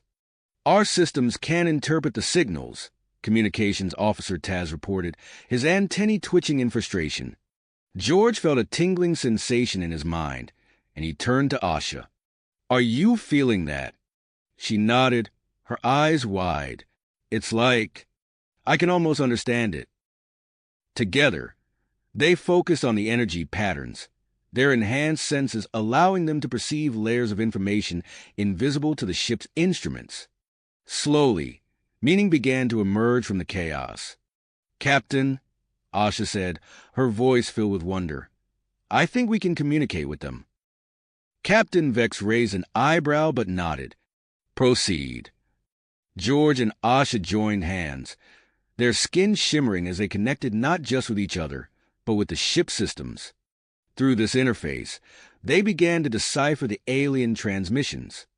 "They call themselves the Zarkov," George reported, his voice distant as he processed the information. "They're an ancient spacefaring race. They're curious about us, especially about Asha and me." Captain Vex leaned forward, her interest piqued. "Can you respond to them?" Asha nodded, her eyes closed in concentration. "We're trying to establish a more direct link." As they communicated with the Zarkov, the couple's bodies continued to change. Their skin took on a crystalline quality, mirroring the alien ship structure. The bridge crew watched in amazement as George and Asha's forms seemed to flicker between solid and energy states. "Captain," Dr. Lyra said, her medical scanner whirring, "their hybrid physiology is adapting to the alien signals. It's unlike anything I've ever seen." After several tense minutes, George opened his eyes. "They're inviting us aboard their ship, Captain. They want to learn more about us, especially Asha and me. They believe our hybrid nature might hold the key to their own species' evolution." Captain Vex considered the information, weighing the risks and potential benefits. Finally, she nodded. "We'll accept their invitation. Assemble an away team, myself, Dr. Patel, and of course, George and Asha." As the team prepared for transfer, the Harmony's crew worked frantically to adapt their equipment for the alien environment. Dr. Kiran Patel, the ship's xenobiologist, could barely contain his excitement as he packed his specialized scanners. The away team underwent rigorous decontamination procedures before entering the docking tube that connected the two ships. As they crossed the threshold into the Zarkov vessel, they were enveloped in an environment that defied description. The interior of the alien ship seemed alive. Walls pulsed with bioluminescent energy, while the floor beneath their feet shifted and adapted to their weight and movement. George and Asha gasped as their bodies resonated with the ship's energy, their skin now fully crystalline and glowing softly. Dr. Patel's eyes widened as he observed the changes in the couple. He quickly began taking readings, muttering to himself about unprecedented cellular adaptation and energy absorption. As they ventured deeper into the ship, they encountered the Zarkov themselves. The alien beings were nothing like they had imagined. Ethereal forms of pure energy that shifted and swirled, occasionally coalescing into more solid shapes. George and Asha found they could communicate directly with the Zarkov, their hybrid minds bridging the gap between physical and energy-based life forms. Through this connection, they learned of the Zarkov's vast history and their current quest to evolve beyond their energy-based existence. As discussions progressed, the Zarkov proposed a cultural and scientific exchange. They offered to share their advanced technology, particularly in energy manipulation and faster-than-light travel, in exchange for studying George and Asha's unique biology. Captain Vex, while intrigued by the offer, expressed concerns about subjecting her crew members to extensive alien experimentation. However, George and Asha volunteered eagerly, seeing it as an opportunity to further interspecies cooperation and unlock new potential in their hybrid genetics. As the group debated the proposal, the Zarkov ship's sensors detected an approaching phenomenon. The aliens explained that it was a rare event known as a cosmic confluence, a merging of multiple space-time continuums that occurred only once every several millennia. The Zarkov suggested that exposure to the energies of this event could potentially stabilize and enhance George and Asha's evolving abilities.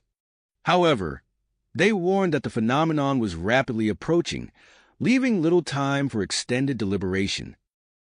Captain Vex found herself faced with a monumental decision.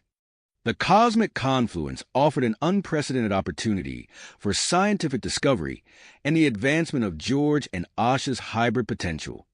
Yet, it also presented unknown risks to her crew and the mission's original objectives. As she weighed her options, George and Asha suddenly stiffened, their eyes glazing over. Their bodies, now more energy than matter, flickered intensely as they experienced a shared vision of multiple possible futures branching out from this moment. The strain of processing these potential timelines proved too much for their hybrid physiology. With a blinding flash of light, George and Asha collapsed, their forms unstable and shifting rapidly between states of matter and energy. Dr. Patel and Captain Vex rushed to their aid, but their efforts seemed futile against the chaotic energies surging through the hybrid couple. The Zarkov, recognizing the danger, quickly offered a solution, a specialized stasis chamber that could protect George and Asha from the negative effects of their rapid evolution. As alarms blared and energy readings spiked, Captain Zara Vex faced the most crucial decision of her career. The cosmic confluence loomed ever closer, its swirling energies visible even from within the Zarkov ship. Time was running out, and the fate of not just the mission, but potentially the future of human and denobulan development in the galaxy hung in the balance. With George and Asha's forms growing more unstable by the second, Captain Vex knew she had to act fast. The choices she made in the next few moments would resonate far beyond the confines of their two ships, potentially altering the course of history for multiple species across the cosmos.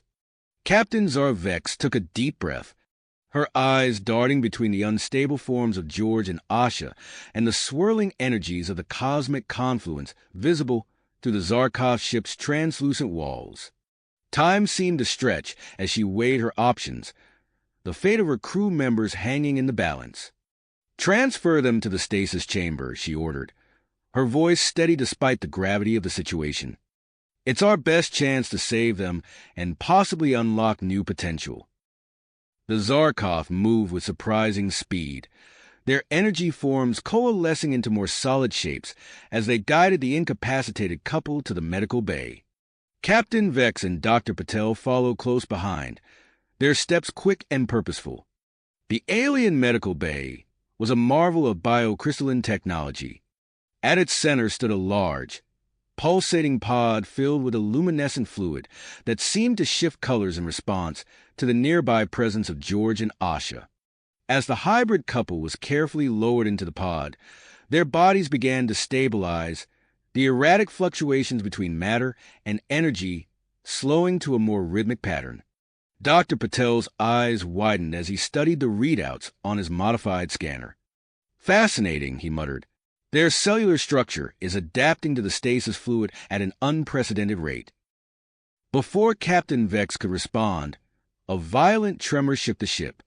The cosmic confluence, now fully upon them, was proving far more intense than anticipated. Alarms blared as both the Harmony and the Zarkov vessel engaged emergency protocols. "Captain, we need to return to the Harmony immediately," Communications Officer Taz's voice crackled over the comm. "The gravimetric distortions are making transfer between ships increasingly dangerous." Captain Vex nodded grimly. "Understood. All personnel, prepare for immediate evacuation back to the Harmony." As the crew began to move, Dr. Patel remained rooted in place, his gaze fixed on the stasis pod and the wealth of data flowing across his scanner.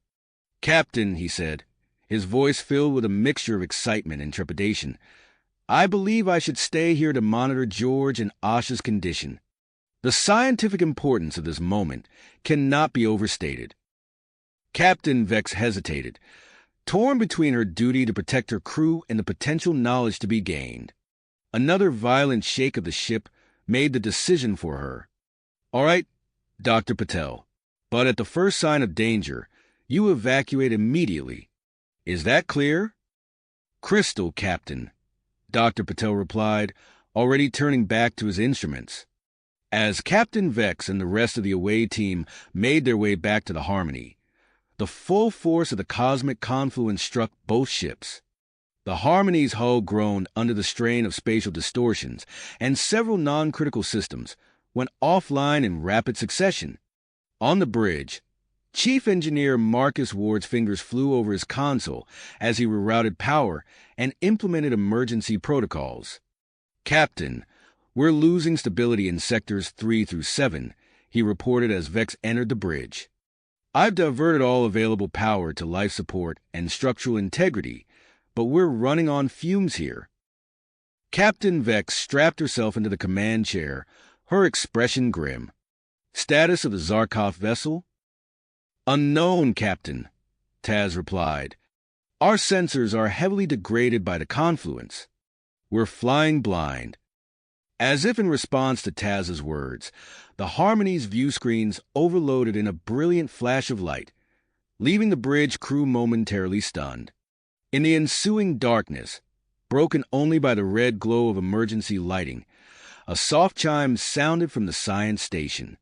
Captain, the Denobulan science officer, Lieutenant Thren called out, her voice tinged with surprise. The Denobulan sensory array is still operational. It's providing data on the space-time distortion surrounding us. Captain Vex leaned forward, a glimmer of hope in her eyes. Can we use it to navigate? Thren's fingers danced over her console.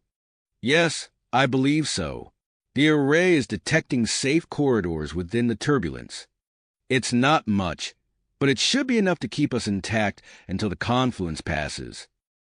Helm, use the Denobulan array data to plot our course, Vex ordered. Let's ride this storm out.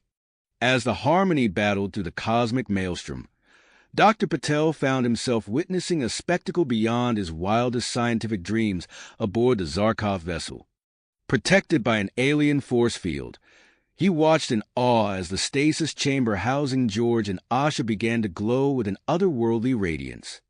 The Zarkov themselves seemed to pulse in harmony with the waves of energy washing over their ship, their usual erratic movements becoming a synchronized dance of light and motion. Dr. Patel's modified scanner struggled to keep up with the torrent of data pouring in from the stasis pod. Incredible, he breathed, eyes wide as he observed the rapid genetic recombination occurring within George and Asha's bodies. They're not just adapting to the confluence. They're absorbing it, integrating its very essence into their cellular structure. The intensity of the cosmic event reached its zenith, bathing both ships in a sea of multi-hit energy. For a moment that seemed to stretch into eternity, space itself appeared to bend and fold around them. Then, as suddenly as it had begun, the confluence subsided. In the aftermath, both ships found themselves adrift in an unfamiliar region of space. Aboard the Harmony, the crew worked feverishly to bring systems back online and assess their new situation. Navigation is back up, Lieutenant Commander Roth reported from the helm. But I can't make heads or tails of our position, Captain. We're way off any known star charts. Captain Vex nodded grimly. Prioritize getting communications back online. We need to contact the Zarkov vessel and check on Dr. Patel and our people. As if on cue, the main view screen flickered to life, revealing the crystalline form of the Zarkov ship. It appeared completely unscathed by the ordeal, its surface reflecting the light of unfamiliar stars. Hail them, Vex ordered, her voice tense with anticipation. The face of Dr. Patel appeared on the screen, his expression a mixture of excitement and disbelief. Captain, he began, his words tumbling out in a rush. You won't believe what's happened. George and Asha, they've undergone a transformation beyond anything we could have imagined. The confluence has altered their genetic structure in ways that, well, I can barely begin to comprehend it." Captain Vex leaned forward, her brow furrowed. "Are they stable? Are they safe?" Dr. Patel nodded enthusiastically. "Yes, they appear to be stable, but dramatically changed. The Zarkov are fascinated. They're proposing an extended period of study and collaboration.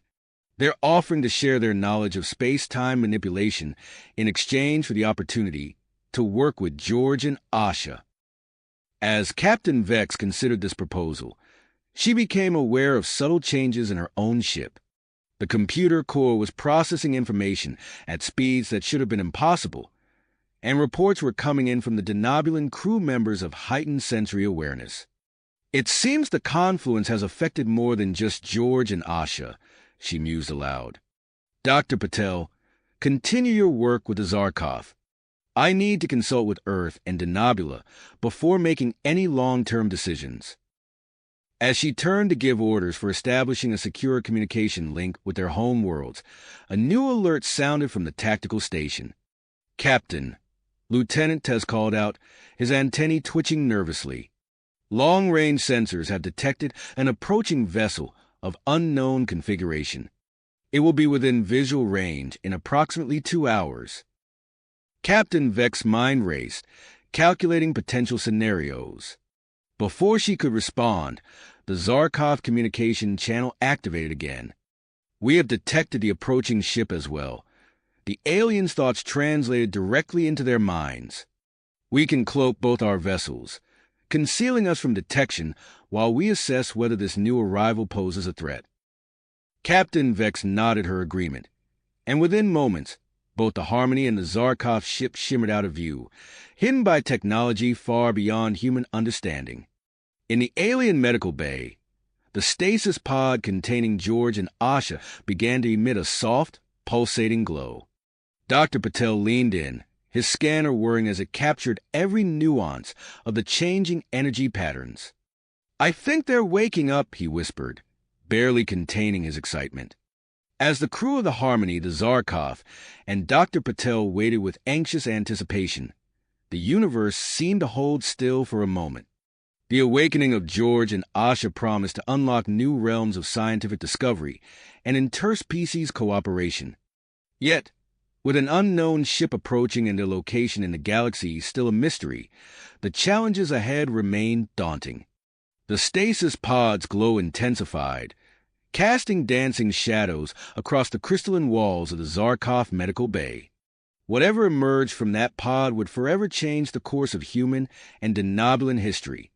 And as the unknown ship drew ever closer, the stage was set for an encounter that could reshape the future of multiple species across the cosmos.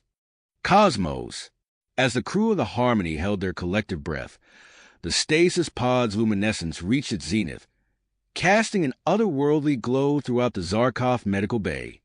Suddenly, alarms blared across both ships, shattering the moment of anticipation. Lieutenant Taz's voice crackled over the comm system. "Captain, long-range sensors have detected an approaching vessel. Unknown configuration. It will be within visual range in approximately 2 hours." Captain Vex's mind raced, calculating potential scenarios. Before she could respond, the Zarkov communication channel activated. "We have detected the approaching ship as well. The aliens' thoughts translated directly into their minds. We can cloak both our vessels, concealing us from detection while we assess whether this new arrival poses a threat." Captain Vex nodded her agreement, and within moments, both the Harmony and the Zarkov ship shimmered out of view, hidden by technology far beyond human understanding. As the minutes ticked by, tension mounted aboard both vessels. The crew of the Harmony worked feverishly to bring all systems back online, while Dr. Patel continued his observations of George and Asha in the alien medical bay. The unknown ship drew nearer, its sleek form gradually becoming visible on the long-range scanners. As it approached, the crew's apprehension gave way to shock and confusion. The vessel's design was unmistakably Denobulan, but far more advanced than anything they had encountered before. "Captain," Lieutenant Commander Roth called out from the helm, his voice tinged with disbelief. "The ship's markings. It's called the Celestial Fist. It appears to be a warship, and a formidable one at that." Captain Vex leaned forward in her chair, her brow furrowed. "A Denobulan warship? That doesn't make sense. The Denobulans are a peaceful species. Why would they—" Her words were cut short by an incoming priority communication from Earth. Director Ward's face appeared on the screen, his expression grave. "Captain Vex, we have a situation. There's been a political upheaval on Denobula. A militant faction led by Admiral Thex has seized power. They're advocating for aggressive expansion and the weaponization of human Denobulan hybrid technology." The captain's blood ran cold as the implications sank in. "The Celestial Fist," she breathed. "They're after George and Asha." As if on cue, Dr. Patel's voice crackled over the comm. "Captain, you need to see this. George and Asha. They're awake and they've changed." In the Zarkov medical bay, the stasis pod had finally opened, revealing the transformed figures of George and Asha. George's skin now shimmered with a subtle, metallic sheen, while Asha's bioluminescent patterns had become more intricate and vibrant. They sat up slowly, their movements fluid and graceful. Dr. Patel approached cautiously, his scanner whirring. "How do you feel?" he asked, his voice barely above a whisper. George and Asha turned to face him in perfect synchronization, their eyes glowing with an inner light. When they spoke, their voices resonated with a harmonic quality that sent shivers down the doctor's spine. "We are. More," they said in unison. "We can see the energy flows, the connections between all things." As Dr. Patel watched in amazement, George reached out and touched a nearby console. The alien technology responded instantly, displays flickering to life and data streaming across the screens. "Fascinating," the doctor murmured, his scanner struggling to keep up with the readings. "Your neural patterns have completely reconfigured. You're interfacing directly with the ship systems." Aboard the Harmony, Captain Vex received Dr. Patel's report with a mixture of awe and trepidation. The transformed couple's abilities could be the key to their survival, but they also represented an unknown variable in an already volatile situation.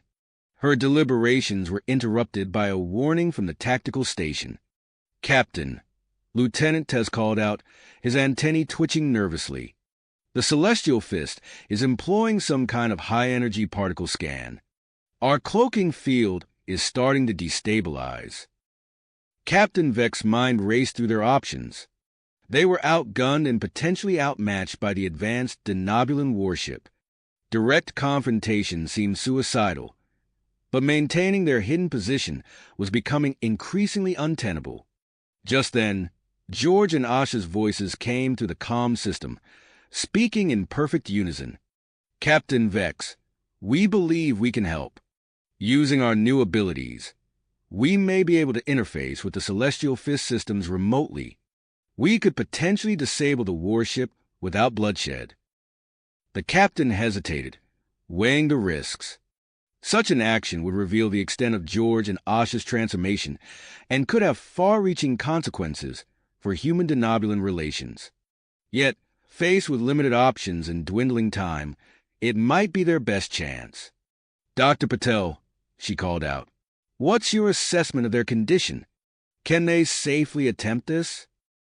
The doctor's voice came back, tinged with uncertainty. "Their cellular structure is still undergoing changes, Captain. Using their abilities could accelerate this process, with unknown consequences. However, given our current situation..."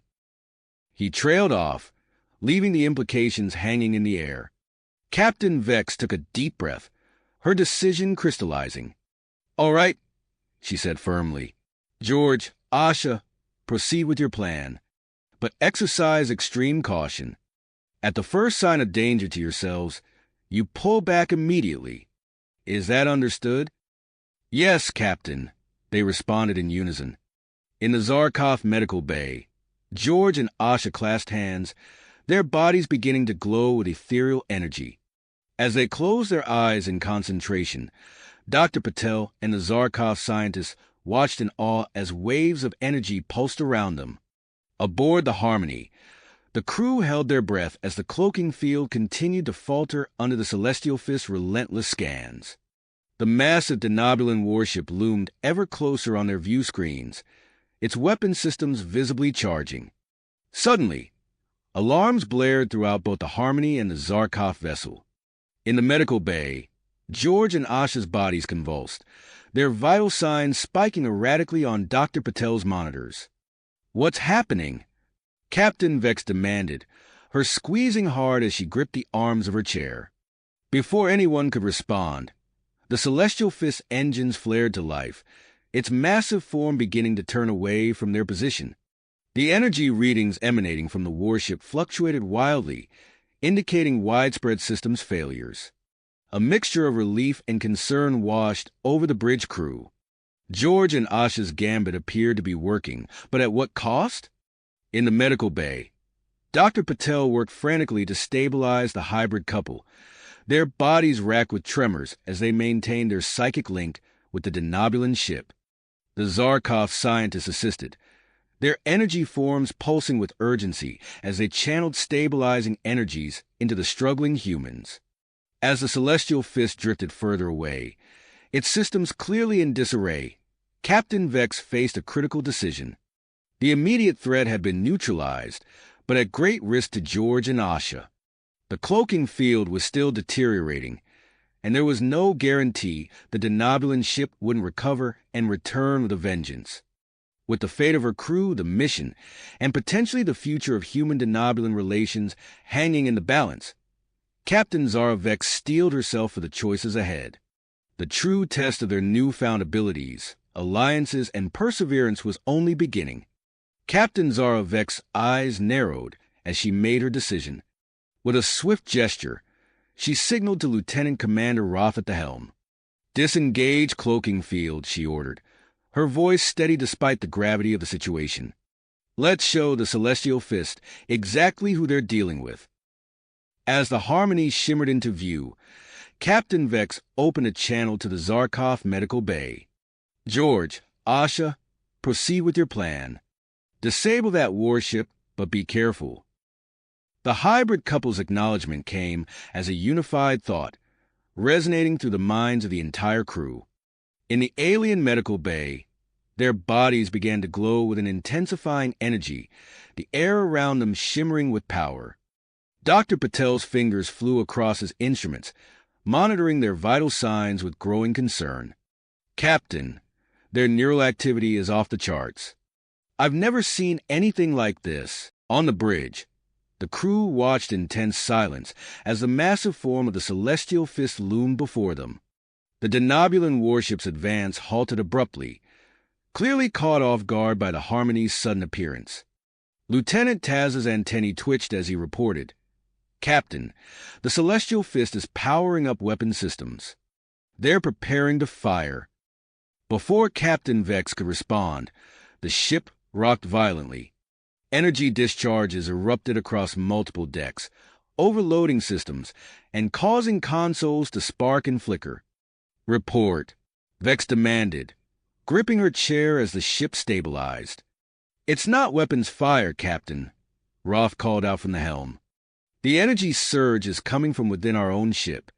It seems to be emanating from the medical bay." In the Zarkov facility, George and Asha's bodies convulsed as waves of energy pulsed around them. Their eyes, now glowing with an otherworldly light, stared unseeing at the ceiling as their minds reached across space towards the Celestial Fist. Dr. Patel worked frantically to stabilize them, assisted by the shimmering forms of the Zarkov scientists. "Their consciousness is interfacing directly with the Celestial Fist systems," he reported, his voice tight with tension. "But they've encountered some kind of resistance. An AI defense system, far more advanced than anything we've seen before."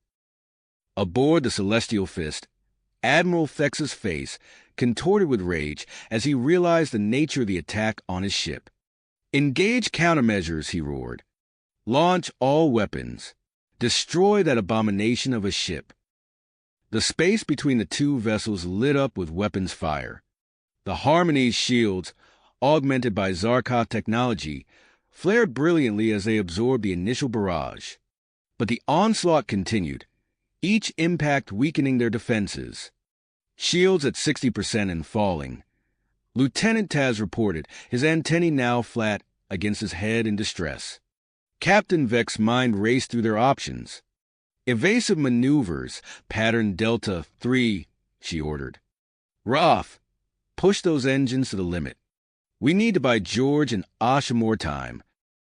The Harmony responded with startling agility, its hybrid engines propelling the ship in a series of complex spirals and dives. They narrowly avoided the next volley from the Celestial Fist, but the extreme maneuvers took their toll. Hull breaches reported on decks 4 and 5, Tez called out. Emergency force fields are holding, but we can't take much more of this. In the medical bay, George and Asha's mental battle against the Celestial Fist AI reached a fever pitch. Their bodies began to change, adapting to the immense strain. George's skin took on a metallic sheen, deflecting the energy discharges that crackled around them. Asha's bioluminescent patterns pulsed rhythmically, creating a cascading effect that disrupted nearby electronic systems. Dr. Patel stared in amazement at his readouts. Captain, you're not going to believe this. Their hybrid physiology is evolving at an exponential rate. They're developing entirely new abilities, but the strain on their bodies is immense. Alarmed, the doctor attempted to disconnect George and Asha from the Zarkov medical equipment. To his horror, he found their consciousness had become entangled not only with the Celestial Fist systems, but with the alien technology as well.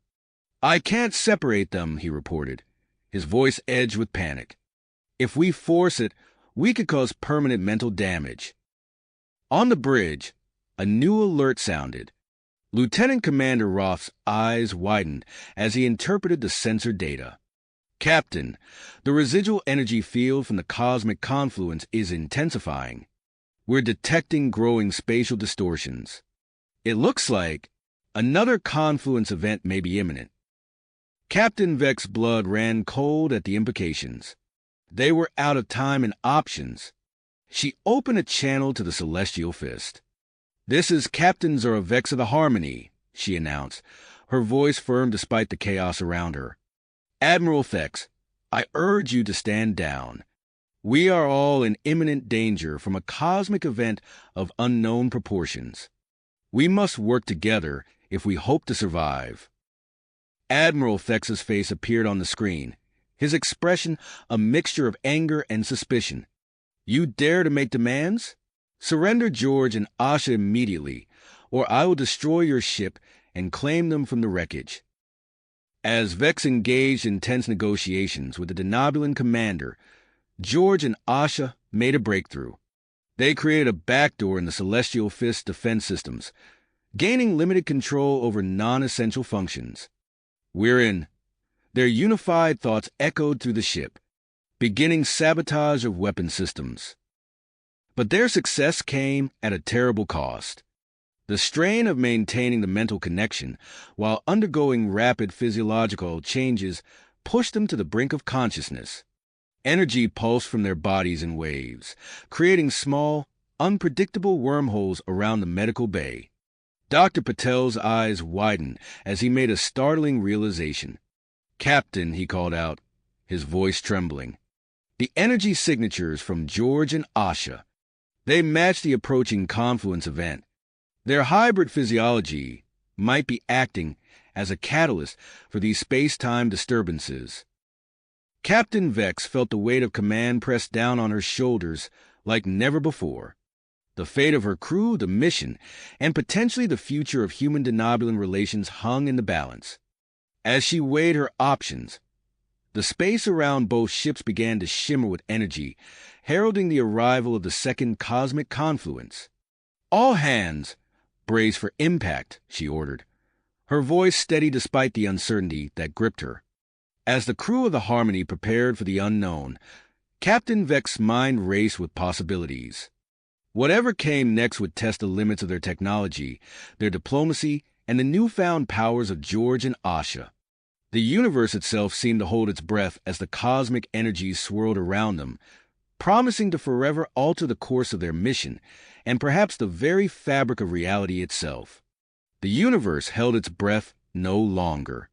As the cosmic energies swirled around them, reality itself seemed to fracture and reform. The Harmony, the Celestial Fist, and the cloaked Zarkov vessel were engulfed in a maelstrom of light and energy, their hulls groaning under the strain of spatial distortions. Captain Vex gripped her chair, her fist clenched as the ship rocked violently. "Status report," she shouted over the cacophony of alarms and creaking metal. Lieutenant Taz's antennae twitched frantically as he analyzed the incoming data. "Captain, the confluence is intensifying. Energy levels are off the charts." In the Zarkov medical bay, George and Asha's bodies lifted off their examination tables, suspended in a pulsating field of energy that matched the confluence's signature.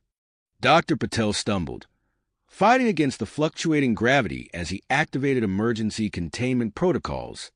"Force field generators online," he called out, his voice strained. A protective bubble shimmered into existence around the hybrid couple, but it did little to slow their transformation. George's metallic skin hardened further, intricate patterns forming across his body like advanced circuitry. Asha's bioluminescent markings intensified, pulsing in perfect synchronization with the cosmic event's energy waves. On the Harmony's bridge, Lieutenant Commander Roth's fingers danced across his console. "Captain, the Zarkov shielding is activating automatically. It's creating a protective cocoon around the ship." The shield's activation came not a moment too soon. A series of power surges cascaded through the vessel, overloading non-critical systems. Sparks flew from consoles as the crew worked frantically to maintain control. Captain Vex opened a channel to the Celestial Fist, but Admiral Vex's transmission cut out mid-sentence as the warship's communications array overloaded. The massive denobulan vessel began to drift, its engine sputtering and failing in the face of the cosmic onslaught. Suddenly, localized wormholes spontaneously formed around the three ships. These swirling vortices pulsed with the same energy signature as George and Asha, pulling in debris and bursts of plasma from damaged systems. "Roth, activate the experimental warp drive," Captain Vex ordered, her mind racing. "Use our own space-time distortions to counteract the confluence." The Harmony's engine core surged with power, creating a bubble of stable space around the vessel. For a moment, the ship found respite from the cosmic storm, but the strain on its power systems was immense. In the medical bay, Dr. Patel's eyes widened as he monitored George and Asha's vital signs. Their hybrid DNA was mutating at an accelerated rate, their physical forms evolving to blend human, denobulan, and Zarkov physiologies. "This is unprecedented," he muttered, his fingers flying across his instruments. "If this continues, they may lose their original identities entirely." As the confluence reached its peak, George and Asha's mental connection with the Celestial Fist systems intensified. Acting on instinct, their evolved hybrid physiology allowed them to exert unprecedented control over the warship's technology.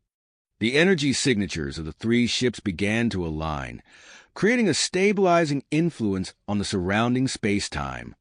The localized wormholes shrank and collapsed, their energies redirected and absorbed by the hybrid couple. As quickly as it had begun, the cosmic confluence began to subside. The violent shaking of the ships eased, and the blinding light faded. Captain Vex blinked, her eyes adjusting to the dimmer bridge illumination. "Damage report," she called out, her voice hoarse. Lieutenant Taz responded, his antennae still quivering. "Multiple systems damaged, but no hull breaches. Life support stable." He paused, his eyes widening. "Captain, long-range sensors are detecting. We're not where we were before." The view screen flickered to life, revealing an alien sky. Unfamiliar star patterns stretched across the darkness of space, confirming their displacement to an unknown sector of the galaxy. "Scan for habitable systems," Captain Vex ordered, her mind already formulating their next move. "There's one nearby," Roth reported, "a solar system with potentially habitable planets. It could provide a safe haven for repairs." Captain Vex nodded, then opened a channel to both the Celestial Fist and the now visible Zarkov vessel. "This is Captain Zara Vex of the Harmony," she announced, her voice firm despite their precarious situation. "I propose a temporary truce and cooperation agreement. We're all in unknown territory and in need of assistance." There was a tense moment of silence before Admiral Vex's voice crackled through the comm system. "Agreed," he said grudgingly. "But this changes nothing in the long term, Vex." As the three damaged vessels limped towards a nearby solar system, George and Asha stirred in the Zarkov medical bay. Their eyes fluttered open, revealing irises that shimmered with otherworldly energy. Dr. Patel leaned over them, his face a mixture of concern and scientific fascination. "How do you feel?" he asked softly. George and Asha spoke in unison, their voices harmonizing in an almost musical way. "Different. Whole. Connected." They sat up, examining their transformed bodies with a sense of wonder. Captain Vex's voice came through the intercom. "Dr. Patel, status update on our guests?" The doctor hesitated, glancing at the hybrid couple. "They're awake, Captain, but they've changed. We'll need to run extensive tests to understand the full extent of their transformation." As the Harmony approached the uncharted solar system, its crew united by their shared ordeal, Captain Vex couldn't shake the feeling that they were on the cusp of something monumental. The true nature of George and Asha's evolution and its implications for the future of human-denobulan relations remained to be seen. The bridge fell silent as the alien sun grew larger on the interface, its light illuminating the path to their uncertain future. The Harmony's sensors detected a habitable planet within the system, its blue-green surface a beacon of hope amidst the unfamiliar stars. Captain Vex opened a secure channel to Admiral Vex and the Zarkov vessel. "We've located a suitable planet for temporary settlement. I propose we form a joint landing party to assess its viability." After a brief negotiation, they reached an agreement. The landing party would consist of representatives from all three ships, including George and Asha, whose unique abilities could prove invaluable in an alien environment. Dr. Patel approached Captain Vex with concern etched on his face. "Captain, I must insist on accompanying George and Asha. Their condition is still unstable, and we don't know how they'll react to an alien biosphere." Vex nodded. "Agreed, Doctor. But I'm assigning a security detail as well. We can't take any chances." As the shuttlecraft descended through the planet's atmosphere, the landing party watched in awe as the alien landscape came into view. Dense, vibrant vegetation covered the ground, pulsing with bioluminescent hues that mirrored Asha's newly acquired markings. The shuttles touched down in a small clearing. As the doors hissed open, the team was enveloped by the thick, humid air filled with unfamiliar scents. George stepped out first, his metallic skin gleaming in the alien sunlight. He reached out to help Asha, their transformed physiologies a stark contrast to the rest of the landing party. Dr. Patel immediately began scanning the environment and the hybrid couple. "Fascinating," he muttered, eyes fixed on his instruments. "The atmospheric composition is remarkably Earth-like, but there are trace elements I've never encountered before." As the team set up a base camp, George and Asha's new abilities began to manifest in unexpected ways. George placed his hand on a portable sensor array, and suddenly the device's range tripled. "I can feel the data," he said, his voice tinged with wonder. "It's like I'm part of the machine." Asha walked towards the edge of the clearing, her bioluminescent patterns pulsing in rhythm with the surrounding flora. As she approached, the plants seemed to respond, parting to reveal hidden paths. There's so much life here, she whispered. I can sense it all around us. Dr. Patel's scanner beeped insistently. He frowned, adjusting the settings. I'm detecting an unusual energy signature coming from those mountains, he said, pointing to a jagged range in the distance. It's unlike anything in our databases. Captain Vex conferred with the other team leaders. We need to investigate. George, Asha, you two take point. Your enhanced senses might give us an edge if we encounter any surprises. The group trekked through the alien jungle, with George and Asha effortlessly navigating the hidden paths revealed by the responsive flora. As they neared the mountains, the energy readings grew stronger. There, Asha said, pointing to a barely visible opening in the rock face. I can see energy patterns flowing from that cave.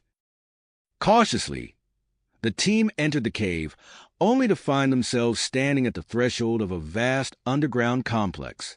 Sleek, organic-looking structures melded seamlessly with advanced machinery, creating an environment that defied easy classification.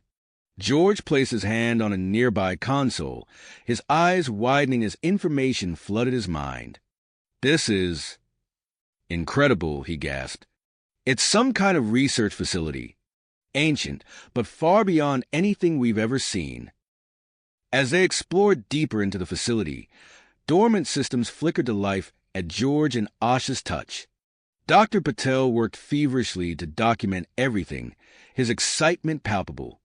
This technology, it's a hybrid of organic and mechanical components. The implications are staggering. In the central chamber, they discovered a massive device that dominated the space. George interfaced with a nearby terminal, his expression one of awe. It's called a genetic harmonizer, he reported. From what I can gather, it was used to stabilize and enhance hybrid species. Dr. Patel's eyes lit up.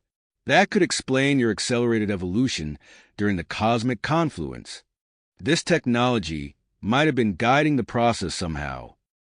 As the team continued to explore and catalog their findings, they uncovered databanks filled with information about an ancient species known as the progenitors.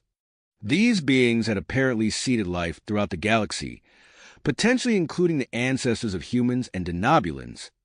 Admiral Thex, upon learning of the genetic harmonizer, immediately saw its military potential. We must secure this chamber, he ordered his security team, causing tension to ripple through the group. Captain Vex stepped in, her voice firm but diplomatic. Admiral, this discovery is too important for any one faction to control. I propose we establish a joint research initiative with equal access for all parties. After tense negotiations, an agreement was reached.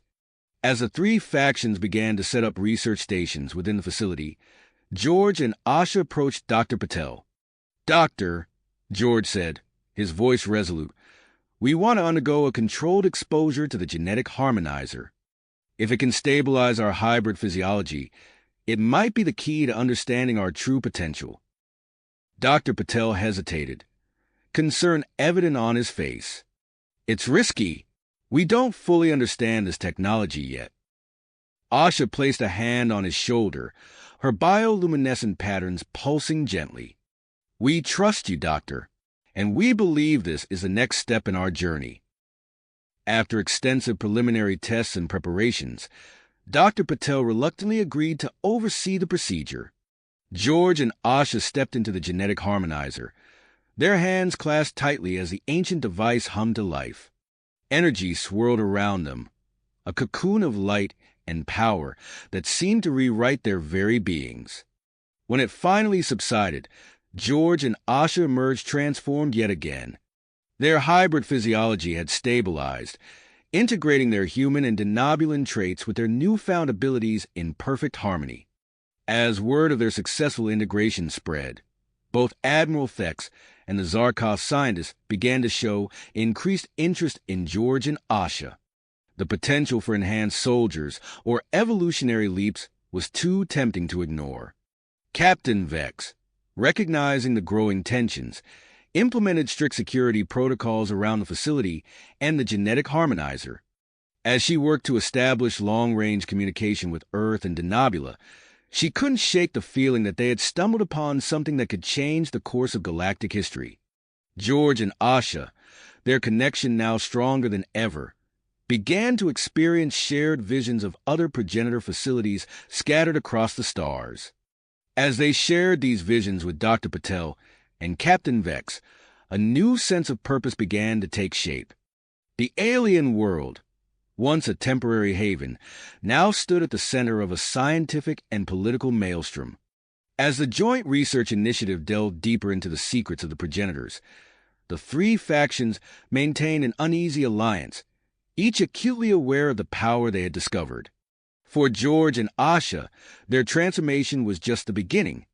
As they stood on the precipice of a new era, they knew that their journey and the challenges that lay ahead were nowhere near the end. As George and Asha stood on the precipice of a new era, their shared visions intensified, revealing glimpses of other progenitor facilities scattered across the stars. These visions, once ethereal and fleeting, now coalesced into vivid, detailed images that demanded their attention. Dr. Patel noticed a change in their demeanor during a routine checkup. "Your brainwave patterns have shifted again," he observed, studying the readouts on his medical tricorder. "Are you experiencing something new?" George nodded, his metallic skin gleaming under the facility's lights. "The visions are clearer now, Doctor. We can see a specific location, a moon in this solar system. There's another facility there, larger and more advanced than this one." Asha's bioluminescent patterns pulsed in sync with George's words. "It feels like it's calling to us," she added, her voice carrying a hint of urgency. Captain Vex, who had been overseeing the research efforts, approached the group. "Doctor, what do you make of this?" Dr. Patel's fingers flew over his datapad, correlating the information from George and Asha's brain scans with the Harmony's long-range sensor data. His eyes widened as the results appeared on the screen. "Captain, the moon they're describing matches our astronomical observations. It's real, and it's within our reach." Vex's expression hardened as she considered the implications. "We need to investigate this immediately. Assemble a team." Her orders were cut short by the sudden blare of alarms. Lieutenant Taz's voice crackled over the comm system. "Captain, we have a situation in the main laboratory. Denobulan and Zarkov security forces are engaged in a confrontation." Vex cursed under her breath. "On my way," she responded, already striding towards the exit. "Doctor, stay with George and Asha. We'll discuss this moon facility once I've dealt with this crisis." The captain arrived at the main laboratory to find a tense standoff. Denobulan scientists huddled behind a makeshift barricade, while Zarkov guards aimed their weapons at them. Admiral Vex stood at the center of the chaos, his face flushed with anger. "What is the meaning of this?" Vex demanded, positioning herself between the two groups. A Zarkov officer stepped forward, his tentacles writhing with agitation. "We caught these Denobulans attempting to reverse engineer the genetic harmonizer technology. They violated our agreement." Admiral Vex's eyes narrowed. "We were merely conducting authorized research. Your paranoid species overreacted, as usual." Vex raised her hands, silencing both parties. "Enough! This facility and its technology are under joint control.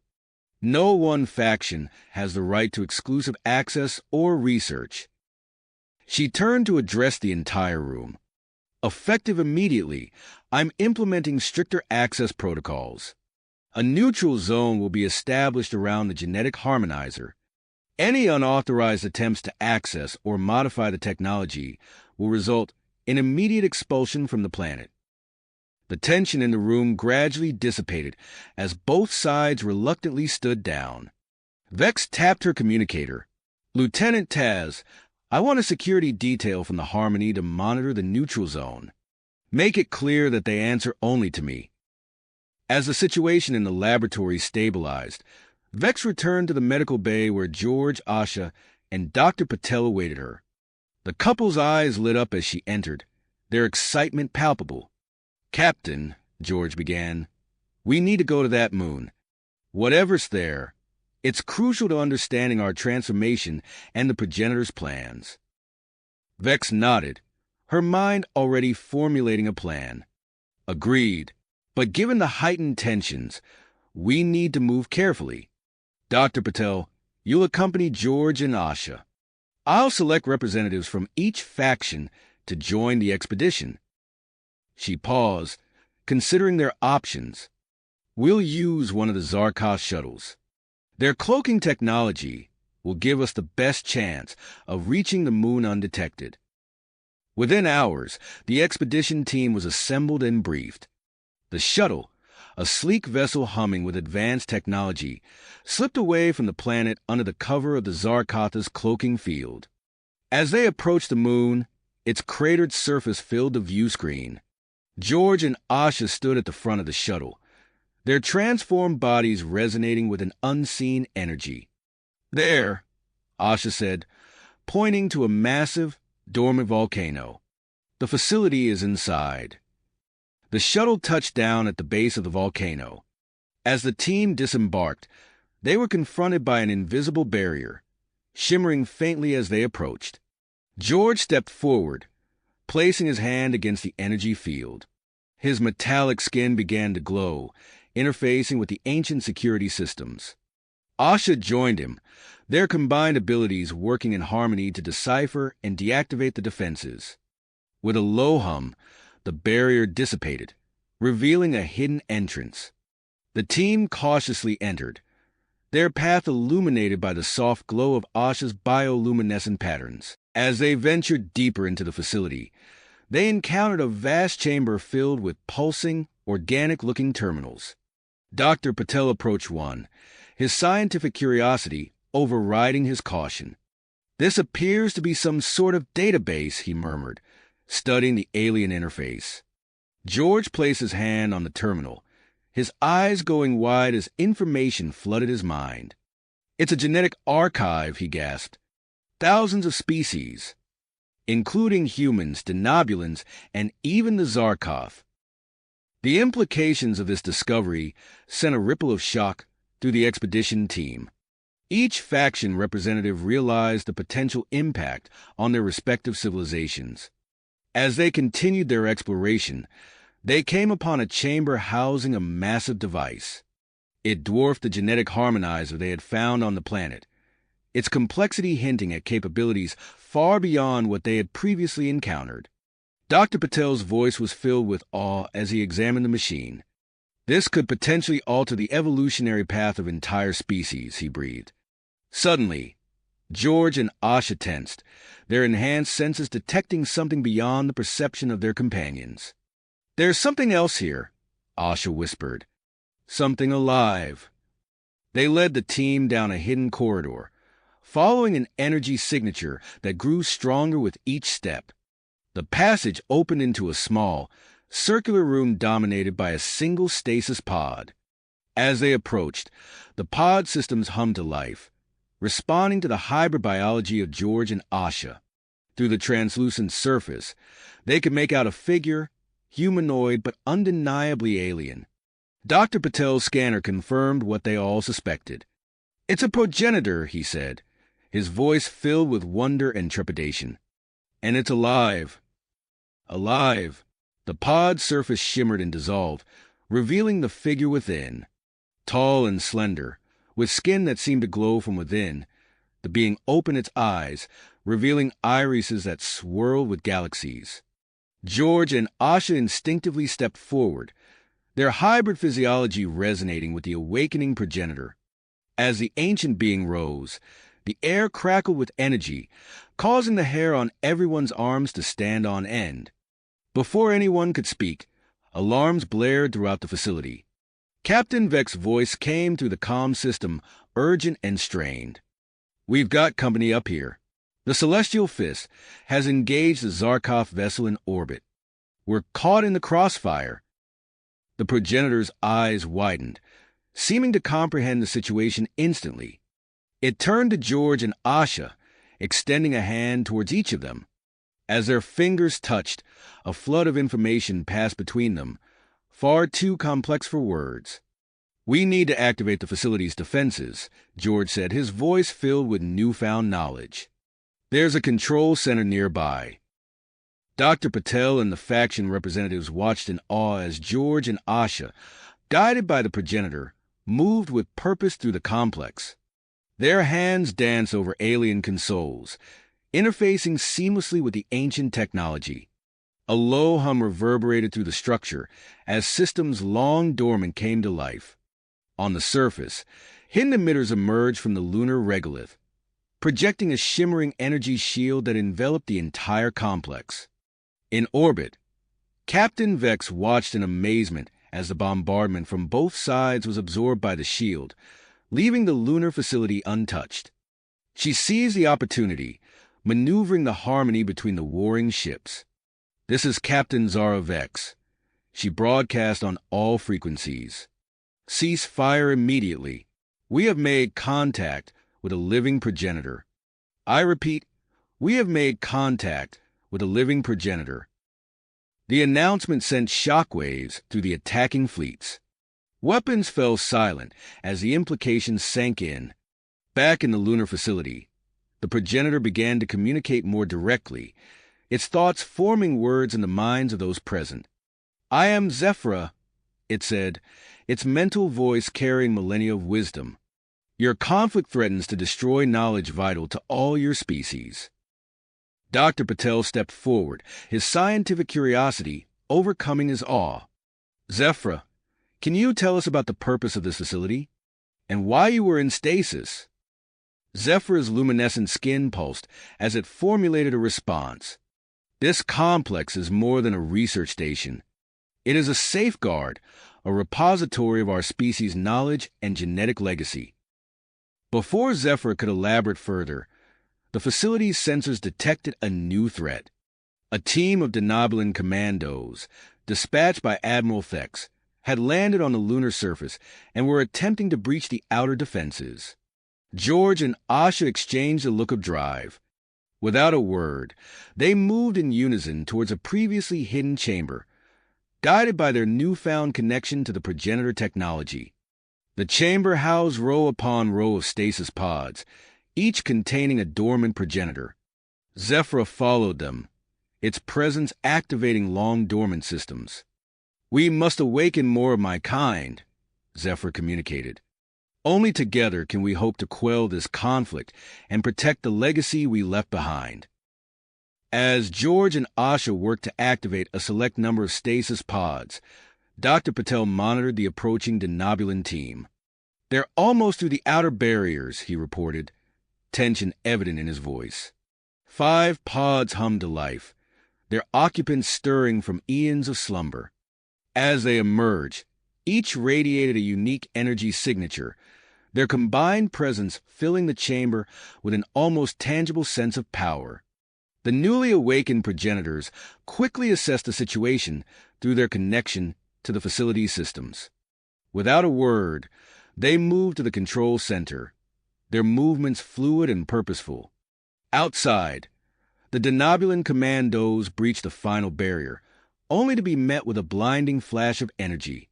When their vision cleared, they found themselves unable to move, held in place by an invisible force. In orbit, the standoff between the Celestial Fist, the Zarkov vessel, and the Harmony was abruptly interrupted. A massive pulse of energy radiated from the lunar surface, washing over the ships and leaving them powerless in its wake. Captain Vex stared at her unresponsive controls, realization dawning. "They've neutralized all our weapons," she murmured, a mix of relief and apprehension in her voice.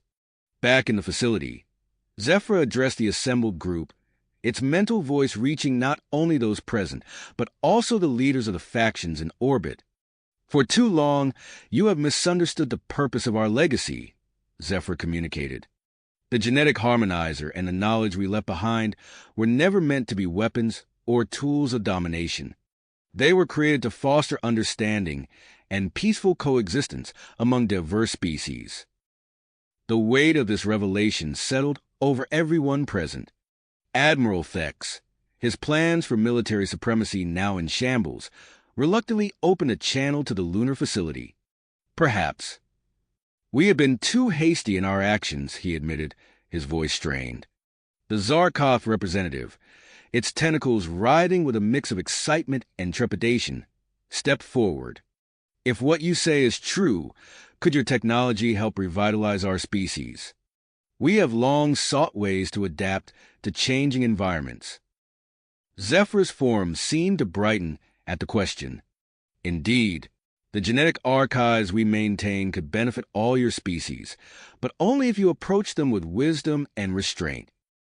Captain Vex, her image now projected into the facility via hologram, seized a moment. I propose we establish a joint scientific commission, she said, her voice firm but diplomatic. Under the guidance of Zephyr and the other progenitors, we could study this technology together, ensuring that all our peoples benefit while maintaining a balance of power. As the various factions cautiously agreed to this proposal, Zephyr turned its attention to George and Asha. You too represent something unique, the progenitor communicated. Your hybrid nature, successfully integrated and evolved, makes you ideal intermediaries between our kind and the younger species. Dr. Patel, who had been analyzing data from his latest scans of the couple, suddenly let out a gasp of surprise. Incredible, he muttered, his eyes wide as he studied his readings. George, Asha, your genetic structure. It's still evolving. It seems capable of adapting to and incorporating beneficial traits from a wide range of species, far beyond your original human-denobulin combination. This revelation sent a ripple of excitement through the gathered progenitors. Zephyr's mental voice carried a note of wonder. Perhaps in you, we see the next step in cosmic evolution, a bridge between all sentient life. As the implications of this discovery began to sink in, and the various factions started to discuss the framework for their new cooperation, a new alert sounded from the facility's long-range sensors. Dr. Patel rushed to the console, his face paling as he interpreted the data. We're detecting an approaching fleet, he announced, his voice tight with concern. Origin unknown. They seem to be heading directly for the system. Zephyr and the other progenitors exchanged looks of concern. The energy released by your conflict and the activation of this facility must have drawn their attention, Zephyr communicated. We must prepare for a first contact scenario with an unknown civilization. The chamber fell silent as the weight of this new development settled over everyone present. The tenuous alliance between humans, denobulins, Zarkov, and progenitors now faced its first true test. As they stood on the brink of a potential encounter with yet another advanced species, the fate of their newfound cooperation and perhaps the future of the galaxy hung in the balance. The revelation of an approaching unknown fleet cast a pall over the lunar facility. As the various factions grappled with this new development, Zephyr's gaze settled on George and Asha. Your unique physiology may hold the key to our survival, the progenitor communicated telepathically. We must explore the full potential of your hybrid nature. Captain Vex's holographic form flickered as she addressed the group. I agree, but we must proceed with caution. Dr. Patel, what are your thoughts on this? The scientist adjusted his glasses, his eyes darting between his datapad and the hybrid couple. From a purely scientific standpoint, the opportunity is unprecedented. However, the ethical implications dash. We'll do it, George interrupted, his voice firm. Asha nodded in agreement, her bioluminescent patterns pulsing with grit. Dr. Patel sighed, recognizing the necessity of the situation. Very well. I'll oversee the procedure myself. As preparations began, Admiral Thex watched from the shadows, his mind racing with possibilities. The denobulin's fingers twitched, itching to seize control of the powerful progenitor technology. In the heart of the facility, George and Asha were led to a chamber housing an advanced version of the genetic harmonizer. The device hummed with energy, its intricate components pulsing with an otherworldly light. Zephyr stood at the control panel, its luminescent skin rippling with concentration. This process will push the boundaries of your hybrid physiology. Are you prepared? The couple exchanged a glance, their hands intertwining. We are, they replied in unison. As the harmonizer activated, George and Asha's bodies were bathed in a scintillating energy field. George's skin began to shimmer, taking on a metallic sheen that rippled like liquid mercury. Asha's bioluminescent patterns intensified, swirling across her skin in complex, ever-changing designs. Dr. Patel monitored their vital signs, his eyes widening at the readings. Incredible, he muttered. Their genetic structure is adapting at an unprecedented rate. Hours passed as the procedure continued. When it finally concluded, George and Asha emerged transformed. George flexed his arm, marveling at the resilient metallic surface of his skin. Asha concentrated, and her body seemed to fade into the background, her camouflage ability now far more advanced than before. As they acclimated to their new abilities, an alarm blared through the facility. Captain Vex's voice crackled over the comm system. We've detected unauthorized access to the genetic harmonizer chamber. Security teams, respond immediately. George and Asha rushed towards the source of the disturbance, their enhanced physical abilities allowing them to move with inhuman speed. They arrived to find Admiral Vex and a group of loyalists attempting to activate the device. Stand down, Admiral, George commanded, his metallic skin gleaming under the harsh lights. Vex sneered, raising a weapon. You don't understand the power at stake here. The Denobulans will lead the galaxy into a new era. A firefight erupted, energy weapons discharging in brilliant flashes. George's metallic skin deflected the blast, while Asha's camouflage allowed her to flank Vex's supporters unseen.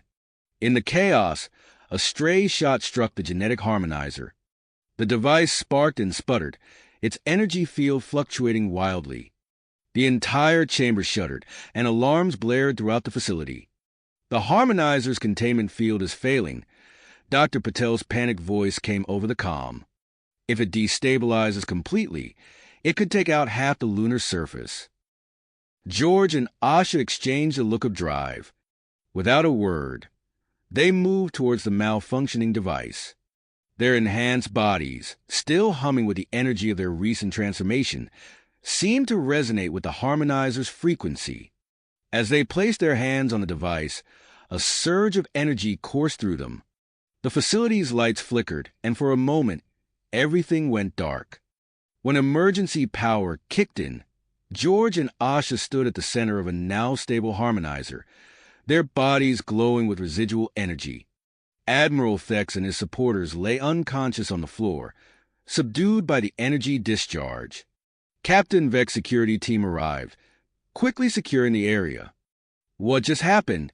Captain Vex demanded, her holographic form materializing in the chamber. Before anyone could respond, a new alert sounded. Dr. Patel's voice came through, tense and urgent. The unknown fleet has entered the solar system. They'll reach lunar orbit in less than an hour. Zephyr appeared, its form shimmering with concern. We must prepare for their arrival. George, Asha, your enhanced abilities may be our best hope for understanding and communicating with this new species. As the facility buzzed with activity, George pulled Asha close, their bodies still tingling from the energy absorption. To their surprise, a small spark jumped between them, causing a nearby console to flicker. Dr. Patel, ever observant, made a note on his datapad. Fascinating. It seems your enhancements have had some unexpected side effects. We'll need to study this further. But there was no time for additional research. The unknown fleet loomed ever closer, and the fate of multiple species hung in the balance. George and Asha, their bodies and bond transformed by progenitor technology, stood ready to face whatever challenges lay ahead. As they moved to join the others in preparing for first contact, the weight of their new responsibilities settled upon them. The next few hours would determine not just their future, but potentially the course of galactic history. As George and Asha prepared to join the others, the facility shuddered violently. Alarms blared, and the acrid smell of burning circuitry filled the air. Without hesitation, the hybrid couple sprang into action, their enhanced abilities allowing them to respond to multiple crises simultaneously. George's metallic skin gleamed as he raced towards the genetic harmonizer chamber. The heat emanating from the malfunctioning device was intense, but his new physiology allowed him to withstand it. He entered the room, assessing the damage with quick, precise movements. "I'm in the chamber," George reported over the comm system. "The primary power coupling is fused. I'm attempting to reroute through the secondary systems." Meanwhile, Asha's form shimmered and faded, her advanced camouflage rendering her nearly invisible. She moved silently through the corridors, tracking the remaining members of Admiral Thex's coup attempt. Her heightened senses detected the faint sound of boots on metal, and she rounded a corner to find 3 Denobulan loyalists attempting to access a secure terminal. With lightning-fast reflexes, Asha neutralized the threat. The Denobulans never saw her coming, their weapons clattering to the floor as they fell unconscious. "Security breach in Section 7 contained," Asha reported, her voice calm and measured. In the command center, Captain Zarovek's holographic form flickered as she processed the incoming information. The approaching unknown fleet loomed large in her mind, a threat that dwarfed their internal conflicts. She made a swift decision, her voice carrying the weight of command. "Attention all factions," Vex announced. "We face an imminent threat that requires our immediate cooperation. I propose a temporary alliance to address this common danger." The Zarkoth representative's tentacles writhed with nervous energy, but there was a glimmer of determination in its compound eyes. "We agree. Our technology may prove useful in this endeavor." Zephyr's luminescent form pulsed with approval. "The progenitors will lend our knowledge and resources to this alliance. Together, we stand a better chance against the unknown." As the impromptu war council convened, Dr. Kiran Patel hunched over his instruments, analyzing the data from George and Asha's transformation. His eyes widened as he noticed an anomaly in the energy readings. "Captain," Patel called out, excitement evident in his voice, "I've made a discovery about George and Asha's enhanced physiology. The energy bursts we observed earlier, they can be channeled and amplified using progenitor technology. This could provide us with a new power source, potentially enhancing our defensive capabilities." Vex's holographic eyebrows rose. "Excellent work, Doctor. Begin integrating this new power source into our systems immediately." As the Allied forces prepared for the impending confrontation, long-range sensors lit up with activity. The unknown fleet had entered the outer reaches of the solar system, revealing itself to be a massive swarm of biomechanical entities.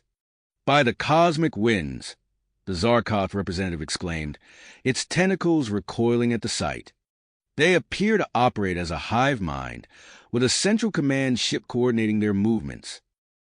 Zephyr's form shimmered with ancient knowledge. "Our conventional weapons may prove ineffective against such a threat. We must consider alternative strategies." The progenitor paused, its mental voice resonating with a mixture of hope and trepidation. "There may be a way. Using the advanced genetic harmonizer, we could create a specially designed virus to disrupt their hive mind communication network. However, deploying such a weapon would require direct contact with the central command ship." A hush fell over the assembled group as they contemplated the implications of this plan. George and Asha exchanged a glance, a silent understanding passing between them. "We'll do it," George said, his voice steady. Asha nodded in agreement, her bioluminescent patterns pulsing with tenacity. Captain Vex's holographic form flickered, her expression a mixture of concern and admiration. Are you certain? This mission carries extreme risk. Our hybrid physiology makes us uniquely suited for this task, Asha replied. We stand the best chance of success. Vex nodded solemnly. Very well. We'll prepare a specialized stealth craft immediately, incorporating Zarkov cloaking technology and progenitor shielding systems. As preparations for the mission began in earnest, Admiral Vex was brought before the council, his hands bound and his expression defiant. To everyone's surprise, he spoke up. I may be your prisoner, but I'm not blind to the greater threat we face, Vex said, his voice gruff. I have information about denobulan military protocols that could help bypass the biomechanical swarm's outer defenses. Vex's eyes narrowed. And why should we trust you? Vex's shoulders sagged slightly. Because if those things win, none of our previous conflicts will matter. We'll all be equally dead or enslaved. As the final preparations were made, George and Asha stood before the partially repaired genetic harmonizer. Dr. Patel monitored the controls, his fingers dancing across the interface. This final enhancement will fine-tune your abilities for the specific challenges you'll face during the infiltration, Patel explained. George, your metallic skin will be reinforced to withstand extreme space conditions. Asha, your camouflage abilities will be expanded to include mimicry of the biomechanical entity's energy signatures. The device hummed to life, bathing the couple in a scintillating field of energy. George's skin took on a deeper, more resilient sheen, while Asha's bioluminescent patterns became more complex and mutable. As the procedure concluded, alarms blared throughout the facility.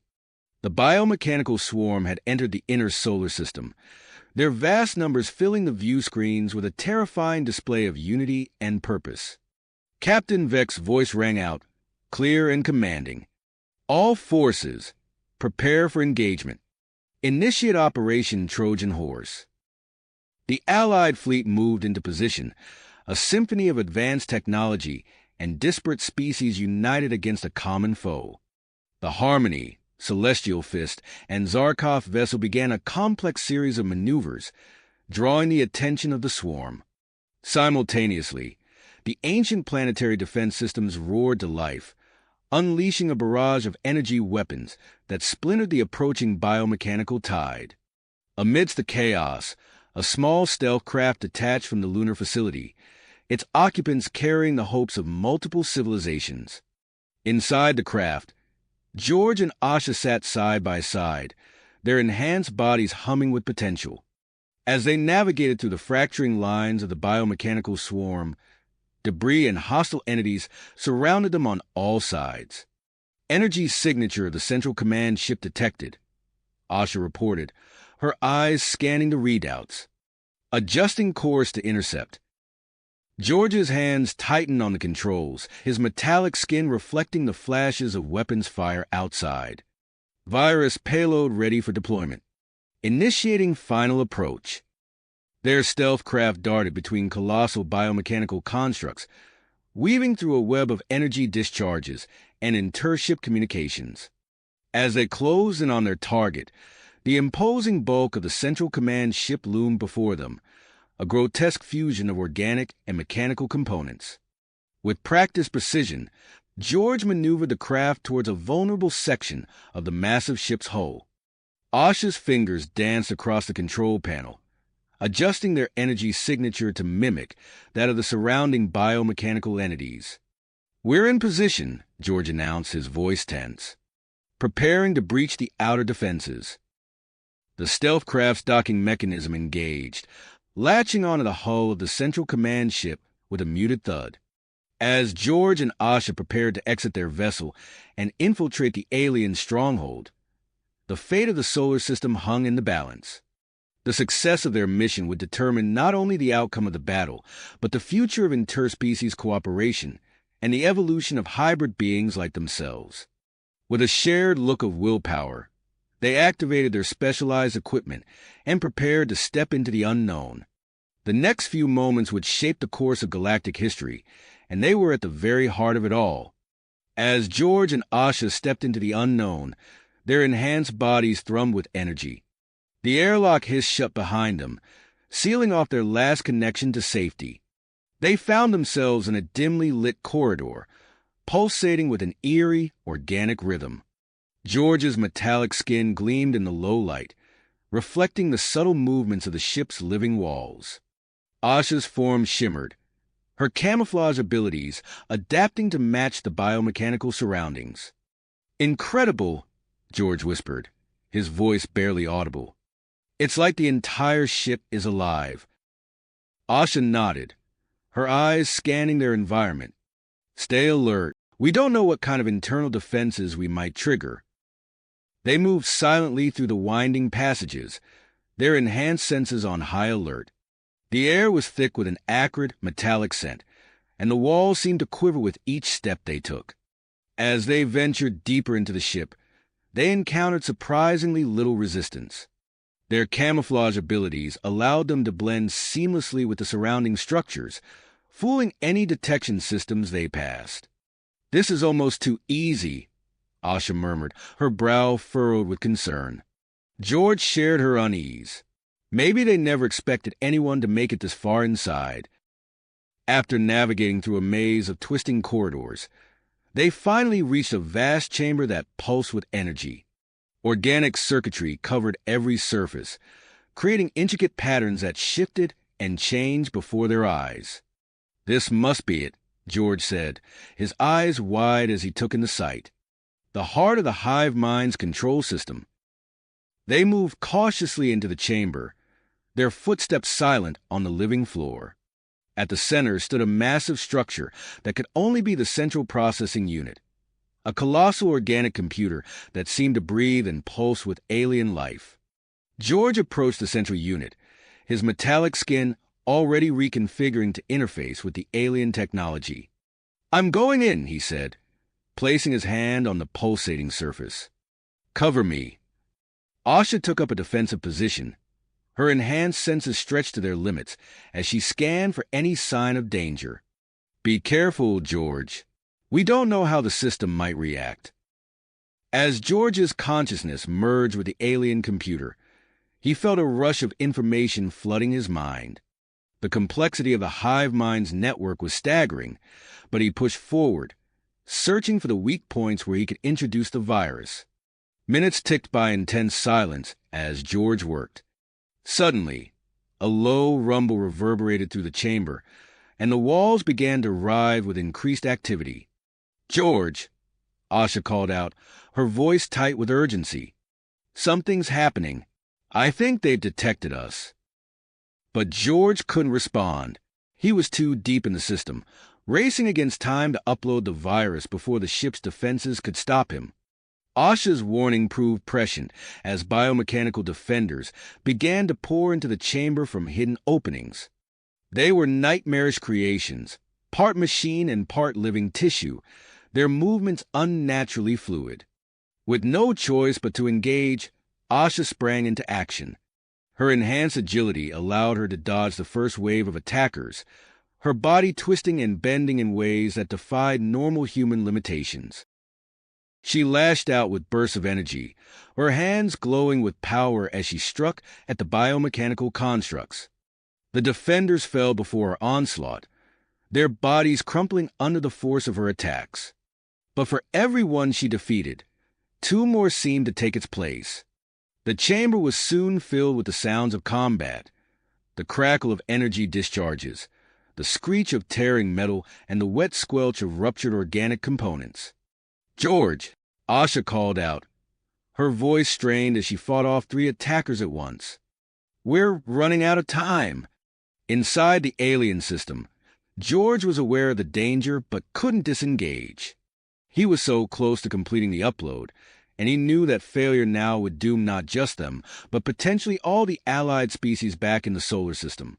Outside the command ship, the space battle had reached a fever pitch. Captain Zara Vek's holographic form flickered with rapid movements as she coordinated the Allied fleet's efforts. "Harmony, divert all power to forward shields," she commanded. Celestial Fist, target their starboard flank. Zarkov vessel, prepare for a precision strike on my mark. The Harmony's shields flared to life, glowing with an intensity that outshone nearby stars.